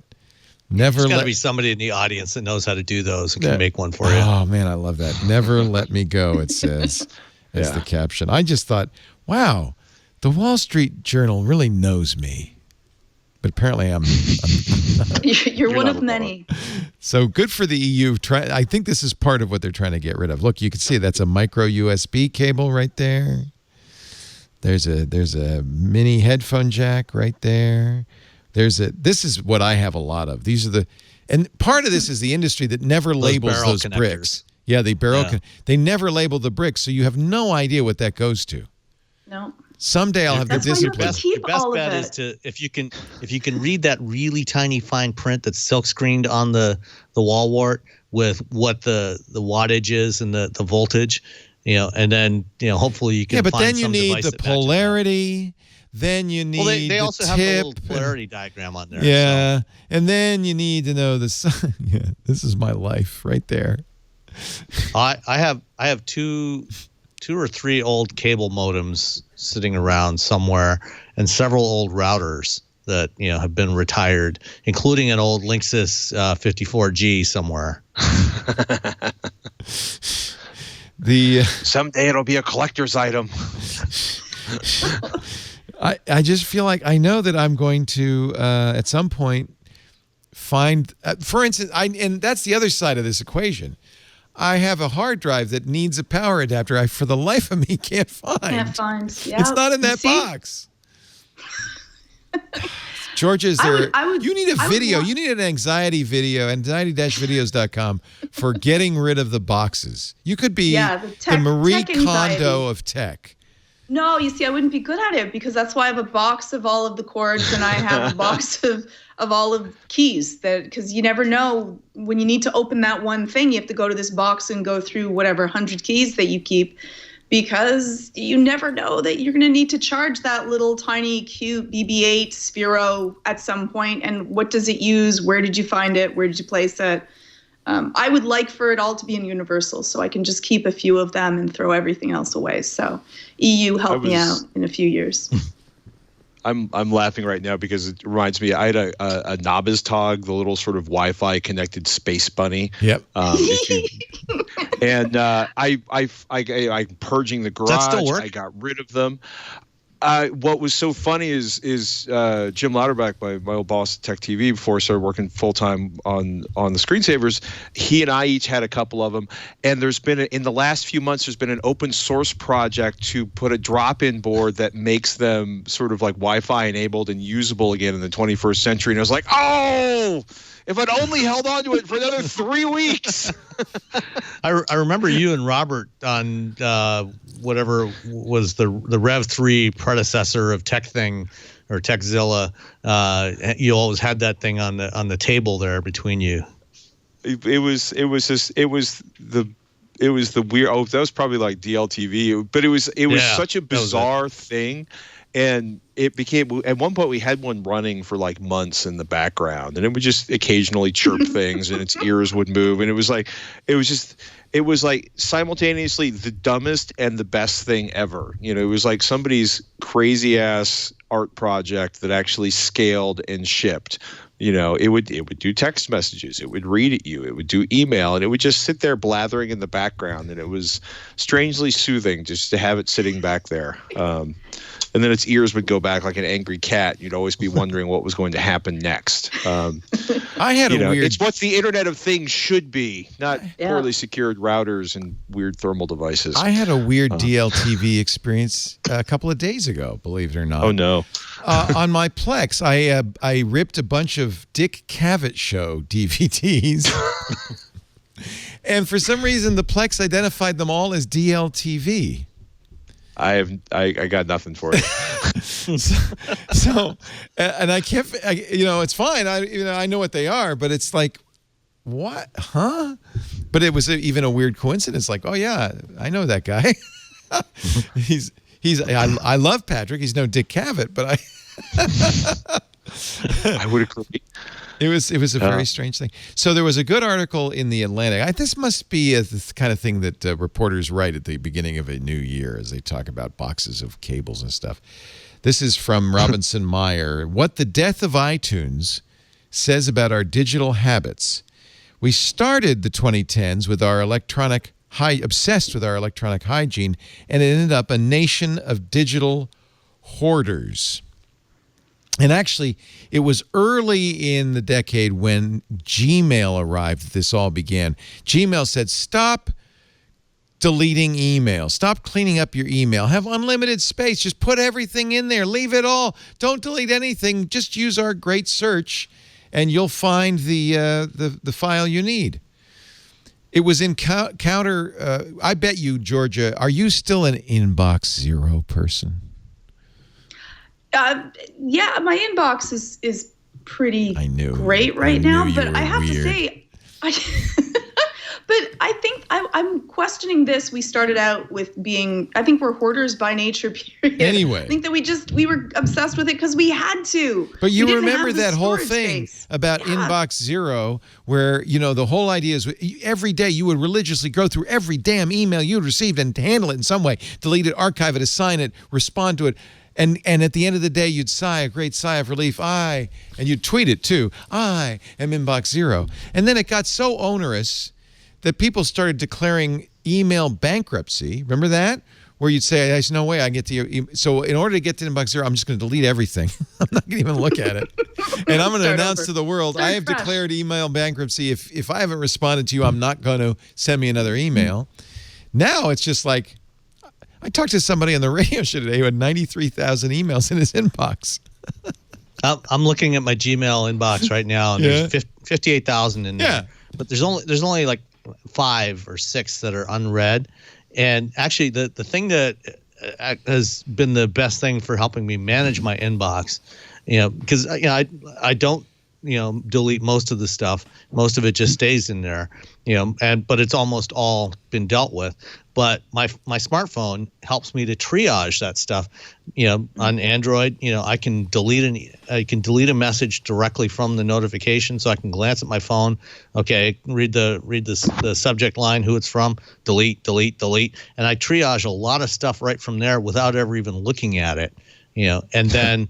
I come back when I've got the time, if I've got a few minutes here or there, I'll go through, do a quick read. If it needs a response, I'll respond. Otherwise, just leave it in there. And I don't have to mess with it. You're just a weirdo. Yeah. I got to the point now where I don't even look at my email for days at a stretch. In my job, I can't afford. You have to do it. I do have to respond, to stuff. But I get a lot of stuff that comes in, that's just, meaningless, ads. And, all right, how about this? Promotions for stuff. Maybe your email. All right, how about this? Robinson also says that around 2014. iTunes got so ridiculous that people stopped using it to manage their iPhones, and they just started, syncing. And it was about that time that people stopped organizing their iPhones, where you have the front page and then folders and stuff, and just put whenever they stopped, or the iPhone became 7, 8, 9 pages of apps in no possible order, and they just used the search to launch the app. Is that, Georgia, do you have an organized iPhone? I really don't. No. No, I don't. I can't be bothered. Whenever my niece comes over, she organizes it for me. So I do have folders, but then I can't find anything. So I search for them anyways because I didn't organize them in the first place. Whether it's in a folder or not doesn't matter. Right. No, I don't really care. Yeah. It's just so we've become a nation of hoarders. He said part of the problem is that in the last 10 years, the cost of a gigabyte of hard drive space has dropped from 10 cents to 1 cent.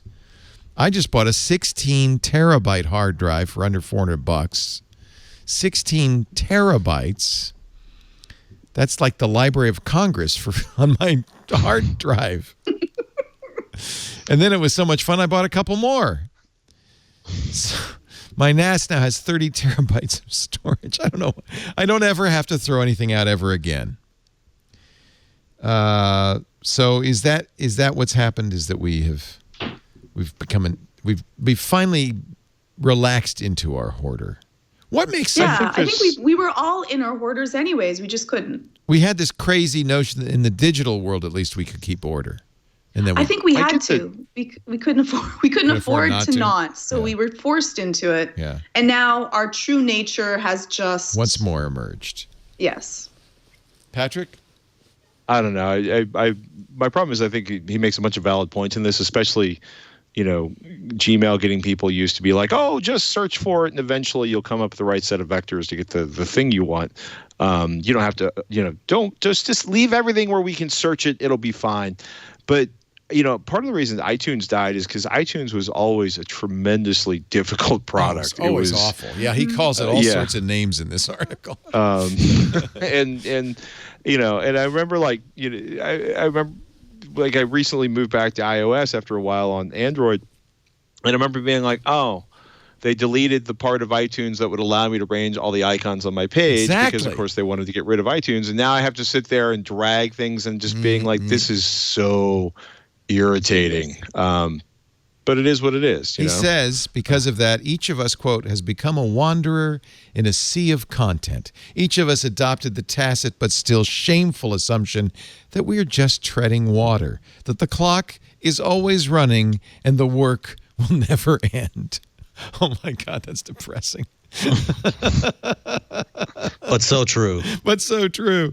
He the final sentence, he's talking about a famous review of a Paul Klee painting about an angel by a German critic, Walter Benjamin. This is back in 1940. The angel looked, quote, as though he's about to move away from something he's fixedly contemplating. His eyes are staring. His mouth is open. His wings are spread. The angel would like to stay and waken the dead, make whole what has been smashed, but a storm is blowing from paradise. It has got caught in his wings with such violence the angel can no longer close them. The storm irresistibly propels him into the future to which his back is turned, while the pile of debris before him grows skyward. It is now clear, writes Robison, that 80 years later the angel is looking at his iPhone. But, just watching the chat room as you talk, everybody for years, for at least a decade or more, has complained about how awful and bloated iTunes was. But think back to 2001 when it first came out. It actually was really good at first. When it was just a music organization app, it was the best thing out there. It was fantastic. Yes. And it wasn't until they started piling everything onto it that it got bloated. But that in a nutshell is what's wrong with technology. It starts out simple and good, Twitter, Facebook, your iPhone, whatever, and then it bloats and grows and becomes out of control. It's everything in life. Entropy. It's entropy. Yeah, exactly. We're all headed to heat there's death. Also, it's there's like cars. also moments.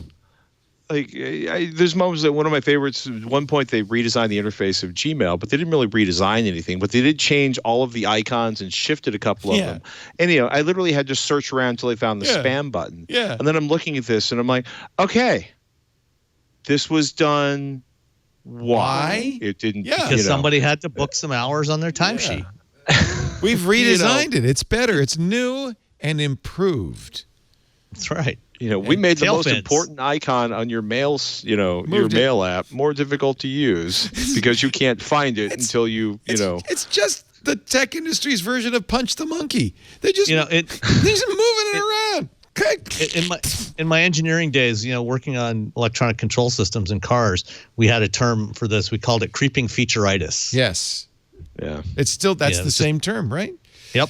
It's and I still think is applicable today as a ever. little bit, Patrick. We tech journalists are to blame because we invented PC Magazine invented the grid with the features, right? And then people would say Norton Utilities has all these, and then Symantec does this, and then with all the check boxes, and you want the one with the most check boxes, right? So there was this huge pressure. On some level, I get. The whole checkbox feature problem. But, admittedly, there was a lot of shovelware on a lot of different vendors' machines that had nothing to do with anybody's checkboxes and was a pure this comes with 711 apps. More is always better. More is always better. Which brings us back to, the double-edged sword in human nature. Yeah. But we like bigger numbers. I mean, why else would AMD be releasing a 64-core Threadripper? There is a use. There are people who saw that announcement and went, yes, because it's going to significantly reduce the amount of time it takes them to do something. Have you and Sebastian on This Week in Computer Hardware, which is the great show you guys do on our network, have you come around I see people going from Intel back to the AMD way. Have you come around to AMD? I've been running an AMD Ryzen desktop since they were released. See, moving from my then current Intel processor to an AMD Ryzen dropped basically it was just such a massive reduction in the time it took me to render files. It was a no-brain decision. Yep. My one issue is, for reasons nobody can quite figure out, the USB ports on the motherboard with that Ryzen processor do something really peculiar to my video capture device and made the video look washed out.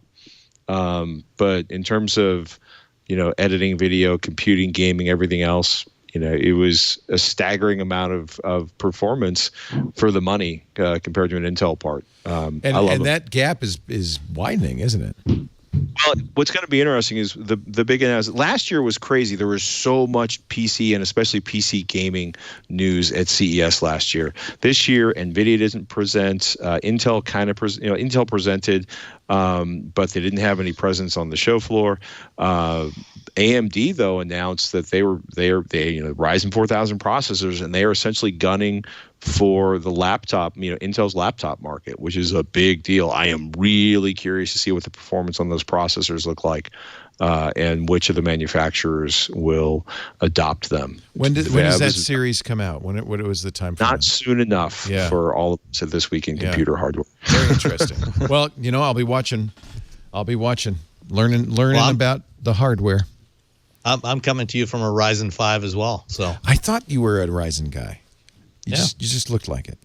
I was a longtime AMD guy. The very first PC I ever bought when I was still in college in the mid 1980s was an AMD 286, 12 megahertz. Yeah, screaming 12 megahertz. Well, Patrick and I really were AMD fans back in the day on Tech TV on the new screensavers because they were sticking it to Intel, and it was a good thing because that competition was what convinced Intel that perhaps the Itanium was not the direction in which to go, and they Athlon 64. Yeah, and they actually ended up finding a little skunkworks project they had going in Israel, and that was the genesis of what is the current Intel line of processors.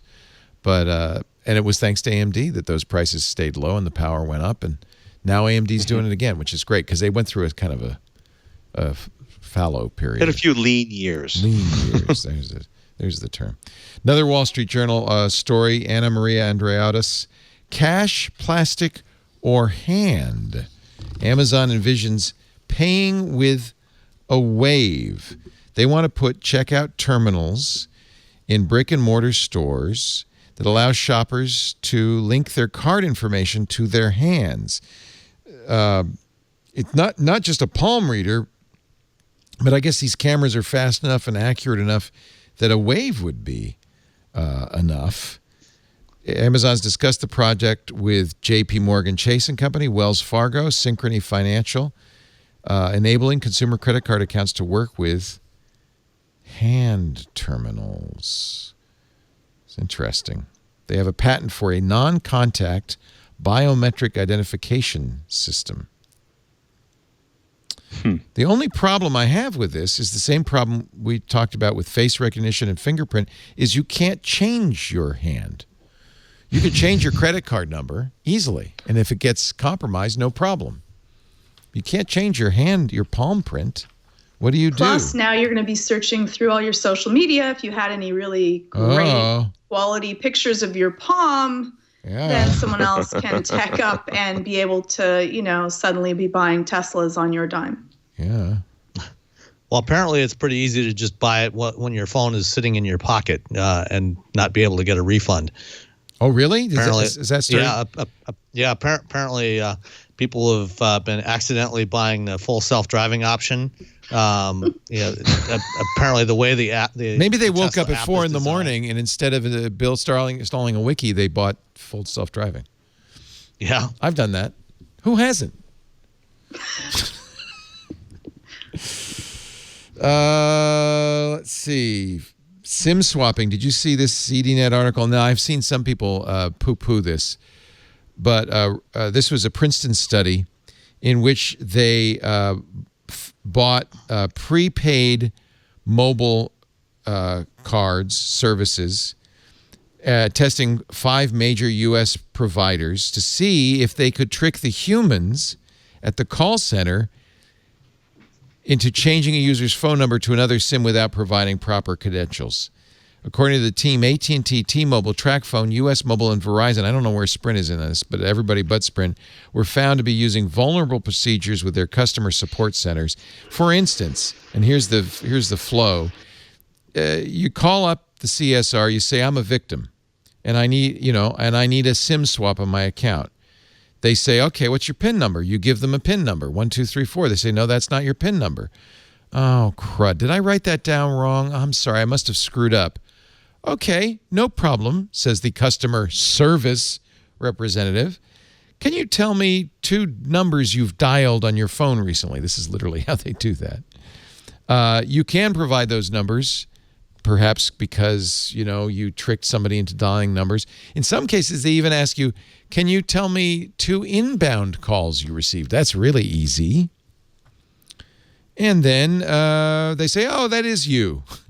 Or billing information, a lot of stuff that isn't really that secure. And then they say, oh, that is you. Yeah, we'll swap that SIM for you, which is why you don't ever want to use an SMS for 2-factor authentication.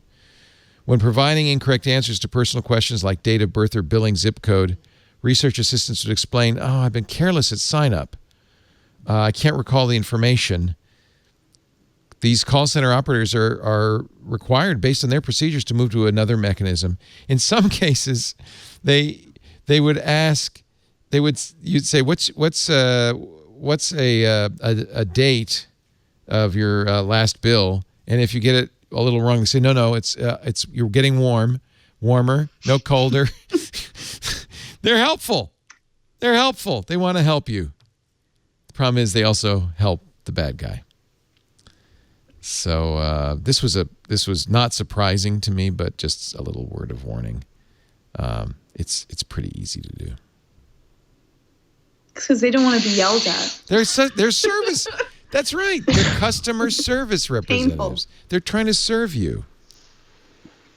Right? No, I remember the first time somebody asked me for a PIN number for my account, and I was like, never had one. Because I'd been at the company since before they'd implemented them on the same account and hadn't changed my plan. And it led to a long and, it was just odd. It just takes time. But social engineering, people have a funny habit of finding a way to making this happen if they want to make your life miserable. They do indeed. So. Patrick Norton is here, avxl.com. That's a fabulous podcast you do with, is that with Robert as well, Robert Heron? Yes, sir. That is with Robert Heron. All about audio-visual excellence. We have fun. I liked those 8K micro-LED displays I saw at CES. Did you not think those were really beautiful and cool? Yeah, but I have no 8K content, and there's more than enough resolution. Our eyeballs evolved for contrast, not resolution. And my goal at this point, it was funny. I finally got to watch that episode of Game of Thrones, which I want to call it the long night, or the dark episode. Yeah. And I finally got to see it on an HDR television, and I was like, okay, I was right. They really shot this with HDR in mind. Yes. Now I want an HDR television that it has. I want essentially an LG OLED television at this point. Yes, you do. I will vouch for that. On the television sides of things. By the way, the only problem with that, I did the same thing on my HDR LG OLED. The only problem with that is the way Comcast compressed it before delivering it. Didn't matter. It's not Comcast. It's HBO. Somebody's compressing the hell out of that. I want the DVD of the Blu-ray now because my notes for the next episode of AVXL was talking about how frustrating it is that having used multiple different I've seen across multiple different internet systems. It's HBO. They just compress the crap out of everything. It's their prerogative, I guess. It is, but if you're going to do that, then the directors and the producers of these programs need to know that it's not going to work. You're not going to see anything. But they do that they do that for all their content. It was just especially brutal on that particular episode. Yeah, it was, wasn't it? Especially the night it shipped. Well, because we were all watching live, right? The wall. Samsung had a TV that was 290 some inches. I want a wall of my house. This is why I need 8K, and this is why micro LED is a solution, because they're little tiles you put together. I want a whole wall that's a TV, because then you're there, you're immersed. You are sitting with Archie Bunker in his living room. But I had a perfectly wonderful experience with a 100-inch projection screen in my old house. 120 would have been a nice jump for 4K, but 8K resolution is when there's 8K content, call me. Until then, which I think at this point there's probably... You can't buy the TV either. I mean, unless you have $1 million lying around. So I said, that's our TV in 5 years when there's content and we have a room that's... We want to fill the whole wall. You can sit there with your floor-to-ceiling experience. I will have the hover chair that the Segway people that they crashed at. With your did you see the crash? The knob fell off.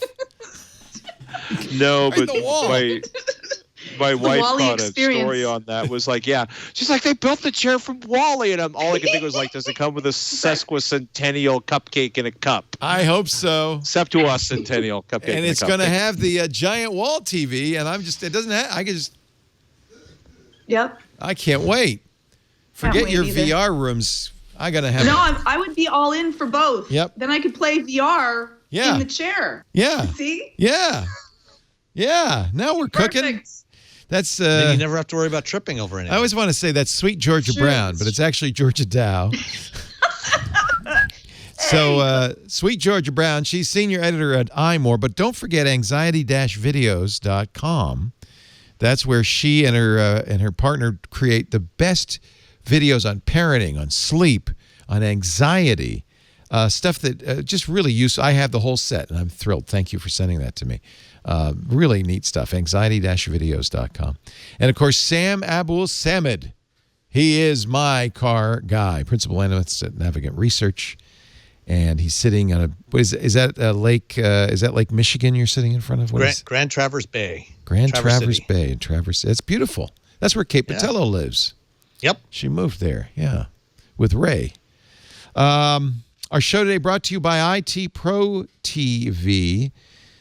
And IT would, if you're looking for a gig, if you're listening to the shows here on Twit, we know you love tech, right? Wouldn't it be nice to take your passion, the thing you love the most, and make a living doing that? And what a good living. There are millions of IT jobs lying open, just waiting for the right people to come along. Best way to get that job, get the cert you need from IT Pro TV. It's a fun and easy way to learn. IT Pro TV's edutainers blend education and entertainment to make IT learning fun. You can watch live, chat live, or on demand. And man, in every area, CompTIA, Microsoft, Cisco, Security, Linux, Apple, AWS, they have all the certs. In fact, they're the official video training partner for CompTIA. So, a great cert to get into IT is one of the CompTIA certs like A+ or Network Plus or Security Plus. They have 12 on-demand courses to get you those CompTIA certs. You can take the tests before you take the test. They have practice tests, hands-on learning with their virtual labs. All you need is an HTML5 browser, and you've got access to Windows Server and desktop clients, so you can test out your skills to learn new techniques. By the way, not just Windows, also Mac OS. Everything you need to know, they've got. I am such a fan. The ISC squared certs, the EC Council I got to take the time to get the CEH, the Certified Ethical Hackers cert. I just would be a nice thing to frame and put on the wall.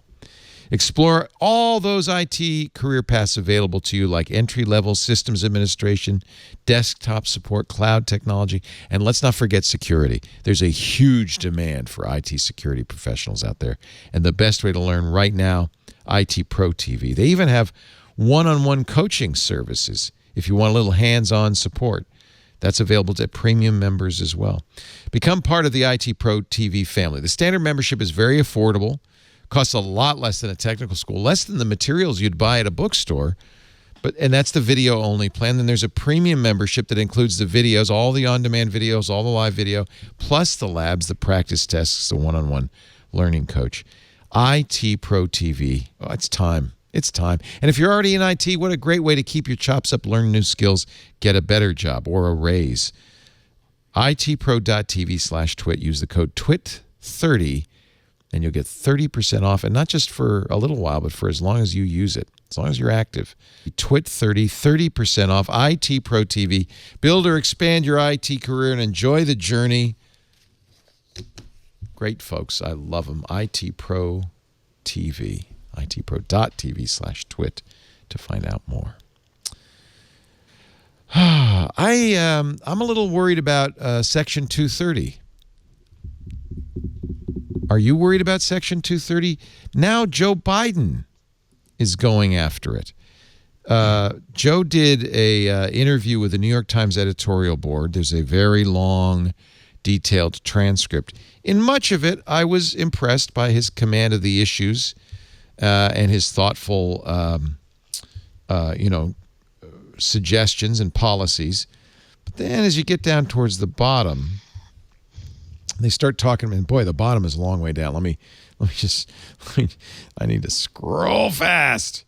They start talking about Facebook, Cambridge Analytica, and the problems that Facebook potentially is creating by allowing candidates to lie in political ads on Facebook. Charlie Wartzel asks, in October, your campaign sent a letter to Facebook regarding an ad that falsely claimed you blackmailed Ukrainian officials to not investigate your son. I'm curious, did that experience dealing with Facebook and their power, did that change the way you see the power of tech platforms right now? He says, Biden, I've never been a fan of Facebook, as you probably know. I've never been a big Zuckerberg fan. I think he's a real problem. He knows better. From my perspective, I'm of the view that not only should we be worrying about the concentration of power, we should worry about the lack of privacy and this is where it starts to get a little problematic for me, them being exempt. The New York Times isn't exempt. You can't write something you know to be false and exempt from being sued, but he can. Mark Zuckerberg can. But he didn't write it. He didn't write it, and that's not what 230 is all about. 230. Well, and the last sentence, says the discourse would be improved if we all take a moment to actually read the text of CDA 230. Well, maybe we should start with Joe Biden reading the text of 230. This really worries me. He clearly doesn't understand it. He says he's effectively saying that whatever appears on Facebook is the responsibility of Mark Zuckerberg and Facebook.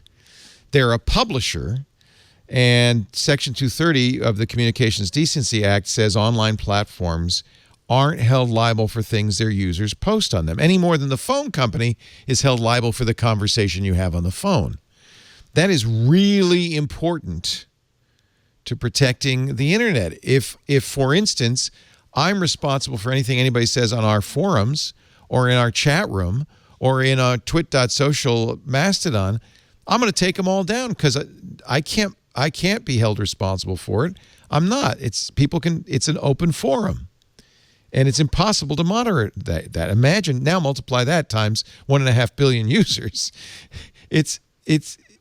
What he's saying is, Charlie responds, it's a pretty foundational law of the modern internet. That's right, says Biden, exactly right, and it should be revoked. It should be revoked because it's not merely an internet company, it's propagating falsehoods they know to be false. And we should be setting standards like the Europeans do with privacy. Boy, I hope somebody, maybe a little bit hipper, a little bit younger, maybe somebody who's read the Section 230. He was in the Senate when that was passed. Yeah. So, yeah, but unfortunately, I understand his ire. Don't read the bills they vote on. I know. I understand his ire, but honestly, this is much more complex than that. He compares, he talks about the Luddites. He does say something interesting. I mean, he says, things happen. Technology comes along. Every industrial revolution, every major technological breakthrough, every single one. He says there's an arrogance. He says, we're in the fourth technological revolution, the hardest speech I've ever had to make. I've asked to speak at the World Economic Forum. And he says every other revolution we've had technologically, it's taken somewhere between 6 years, this I don't disagree with, between 6 years and a generation for government to come in and level the playing field again. Remember the Luddites smashing the machinery in the Midlands? That was their answer when the culture was changing. Same thing with television, same thing before that with radio, same thing. But this is gigantic, and it's a responsibility of government to make sure it's not abused. I don't disagree with that. But it starts by reading CDA 230 and understanding why it's so important. Right. And, I think that the answer, not that there necessarily is an answer, but to the degree there is one, is not repealing 230, but what is the real issue here? The issue is that it's trying to manage this content, trying to moderate this content, cannot possibly scale up to something the size of Facebook or YouTube or any of these other major platforms. The problem is these platforms have simply gotten too big. We've allowed them to grow out of control, and there's no way that we can manage that. And I think we need to start moving away from these enormous platforms and start getting back to smaller, more constrained platforms. That's why we have a Twit like the Twit forum. community. Yeah, that's why we do it, and Twit Social. Go ahead. On the other side, though, if you're being paid to put up advertising that has libelous statements on that, shouldn't you then be able to be prosecuted for libel since you are putting that up and you've been paid for it, which would be different than having a chat room or having just Mary that posted this whatever article that Mary wanted to post? Historically, we have not, for instance, regulated that in broadcast. Because what you don't want to do is put the broadcasters or the FCC in the position of determining what is truth and what is false. Because then there's issues. It's not always the case that you could say, well, no, that's a lie. And so what you don't want is government to say, okay, it's up to you, Mark Zuckerberg, to prevent lies on your platform. That actually gives him an immense amount of power. And so we don't regulate that in the United States. I don't know what they do in Canada, but in the U.S., we don't regulate that in broadcast. You see, the only thing is that my thought is that if, Citizens United and companies or people, if you can, if you put up a lie about me and I could sue you personally for libel because you wrote something that I could prove under a court of law was a lie and the court said so, then you should be able to do that the same way with a company, which may make companies more careful about what they place up and not just go to the biggest dollar. But you see, that's right there in the court of law. That's going to be a problem. Because if you try each one of these, those trials will end in a year or two, by which time 25,000 ads have appeared in the meantime, and the election's over. So that's too slow a means. I just don't know if there's any effective means. And it's also not a guarantee that you're going to get an accurate outcome either. I mean, look at the recent libel case against Elon Musk for calling that cave diver a pedo. Yeah. He walked away with that. Yeah. I don't know. This is and in the other direction. This is a Washington Post article. There was the Congress took testimony in Boulder, Colorado this week from small companies complaining about Apple, Amazon, Facebook, and Google. Sonos, which is suing Google, saying you stole our technology, testified that there's abuse in the marketplace. Tile said, "Oh man, Apple put Find My iPhone into the iPhone, largely mimicking what we do." And then in their app store said, "Oh, you can't collect any information, that location data. That's anti-competitive." See, this happened in Europe too, where you get smaller companies going after Google, for instance, and using the regulators to, in effect, tilt the market in their direction. So I worry that it can go both ways. It's just difficult, isn't it? This is that double-edged sword. I knew this would be the theme for today. We are going to see the Supreme Court has agreed to take the Apple Store case. So that will be very interesting. You know what? I've kept you here long enough. I think it's time to, on that note, to say thank you. Patrick is in an unknown location. I'm in Salt Lake City. Really? It's not that unknown. Is that where you're going to move? Are you moving there No. or are you just visiting? We are traveling through here on our way to Rapid City, and then we are swinging back around. We could end up in St. Louis. So you Detroit, don't have a Minneapolis. destination. We are exploring and figuring out where we move next. You're a family on the move. Are you all we are a stuck in an family on the RV? What's going on? Well, we were stuck in an Airstream, and now we are stuck in a somewhat larger and somewhat warmer Creekside, which is an outdoors RV, 4-season. What happened to the Airstream? Trailer. It's it turns out when you take two adults, a 7-year-old, a 12-year-old, and a husky, suddenly an Airstream, 76 Airstream Sovereign seems so much smaller than it did. But it's so cute, isn't it? It is aesthetically, It is a design icon. It is a magnificently constructed beast. It is too damn small for my relationship with my wife and my children and the dog to survive all of us in there in cold weather. I had no idea you were doing this, Patrick. How long has this Hejira been going on? Let's just say a couple months and leave it at that. Holy cow. Yeah. Patrick. Leo. Patrick. He's Leo. Yeah, I always thought you carried your life in your backpack, but this is ridiculous. Well, I do feel like a snail with a rather large shell now. Yeah, no kidding. No kidding. Well, it's great. It's are you in it now? Is that it right now that you're in? Yeah. Nice. Yeah, I'm in the slide out in the corner at the table. Hence the magnificent look. We found the guy who designed all the Motel 6s in 1985, which apparently is how they design RV interiors. Where'd you put the kids, the Husky and Sarah? Sarah's actually sitting across the table from me. The children are hidden in their bunks right now. Hi, Sarah. Or the dog They're ate the so children. quiet. They're so nice. Your kids are so good. Oh, don't worry. That'll change. Well, Patrick, I love you, man. I miss They you. did great. I hope you find a home somewhere out there. But it sounds like a really great, actually kind of a fun experience. I imagine by the time the kids have to go to school or something, you're going to, I don't know what you're doing. We homeschool. We've been homeschooling the kids. Well, Sarah's a very smart person, so. And you could teach the kids how to solder. We were affectionately referred to the name of our school is the North Island School of Poetry and Power Tools. Exactly right.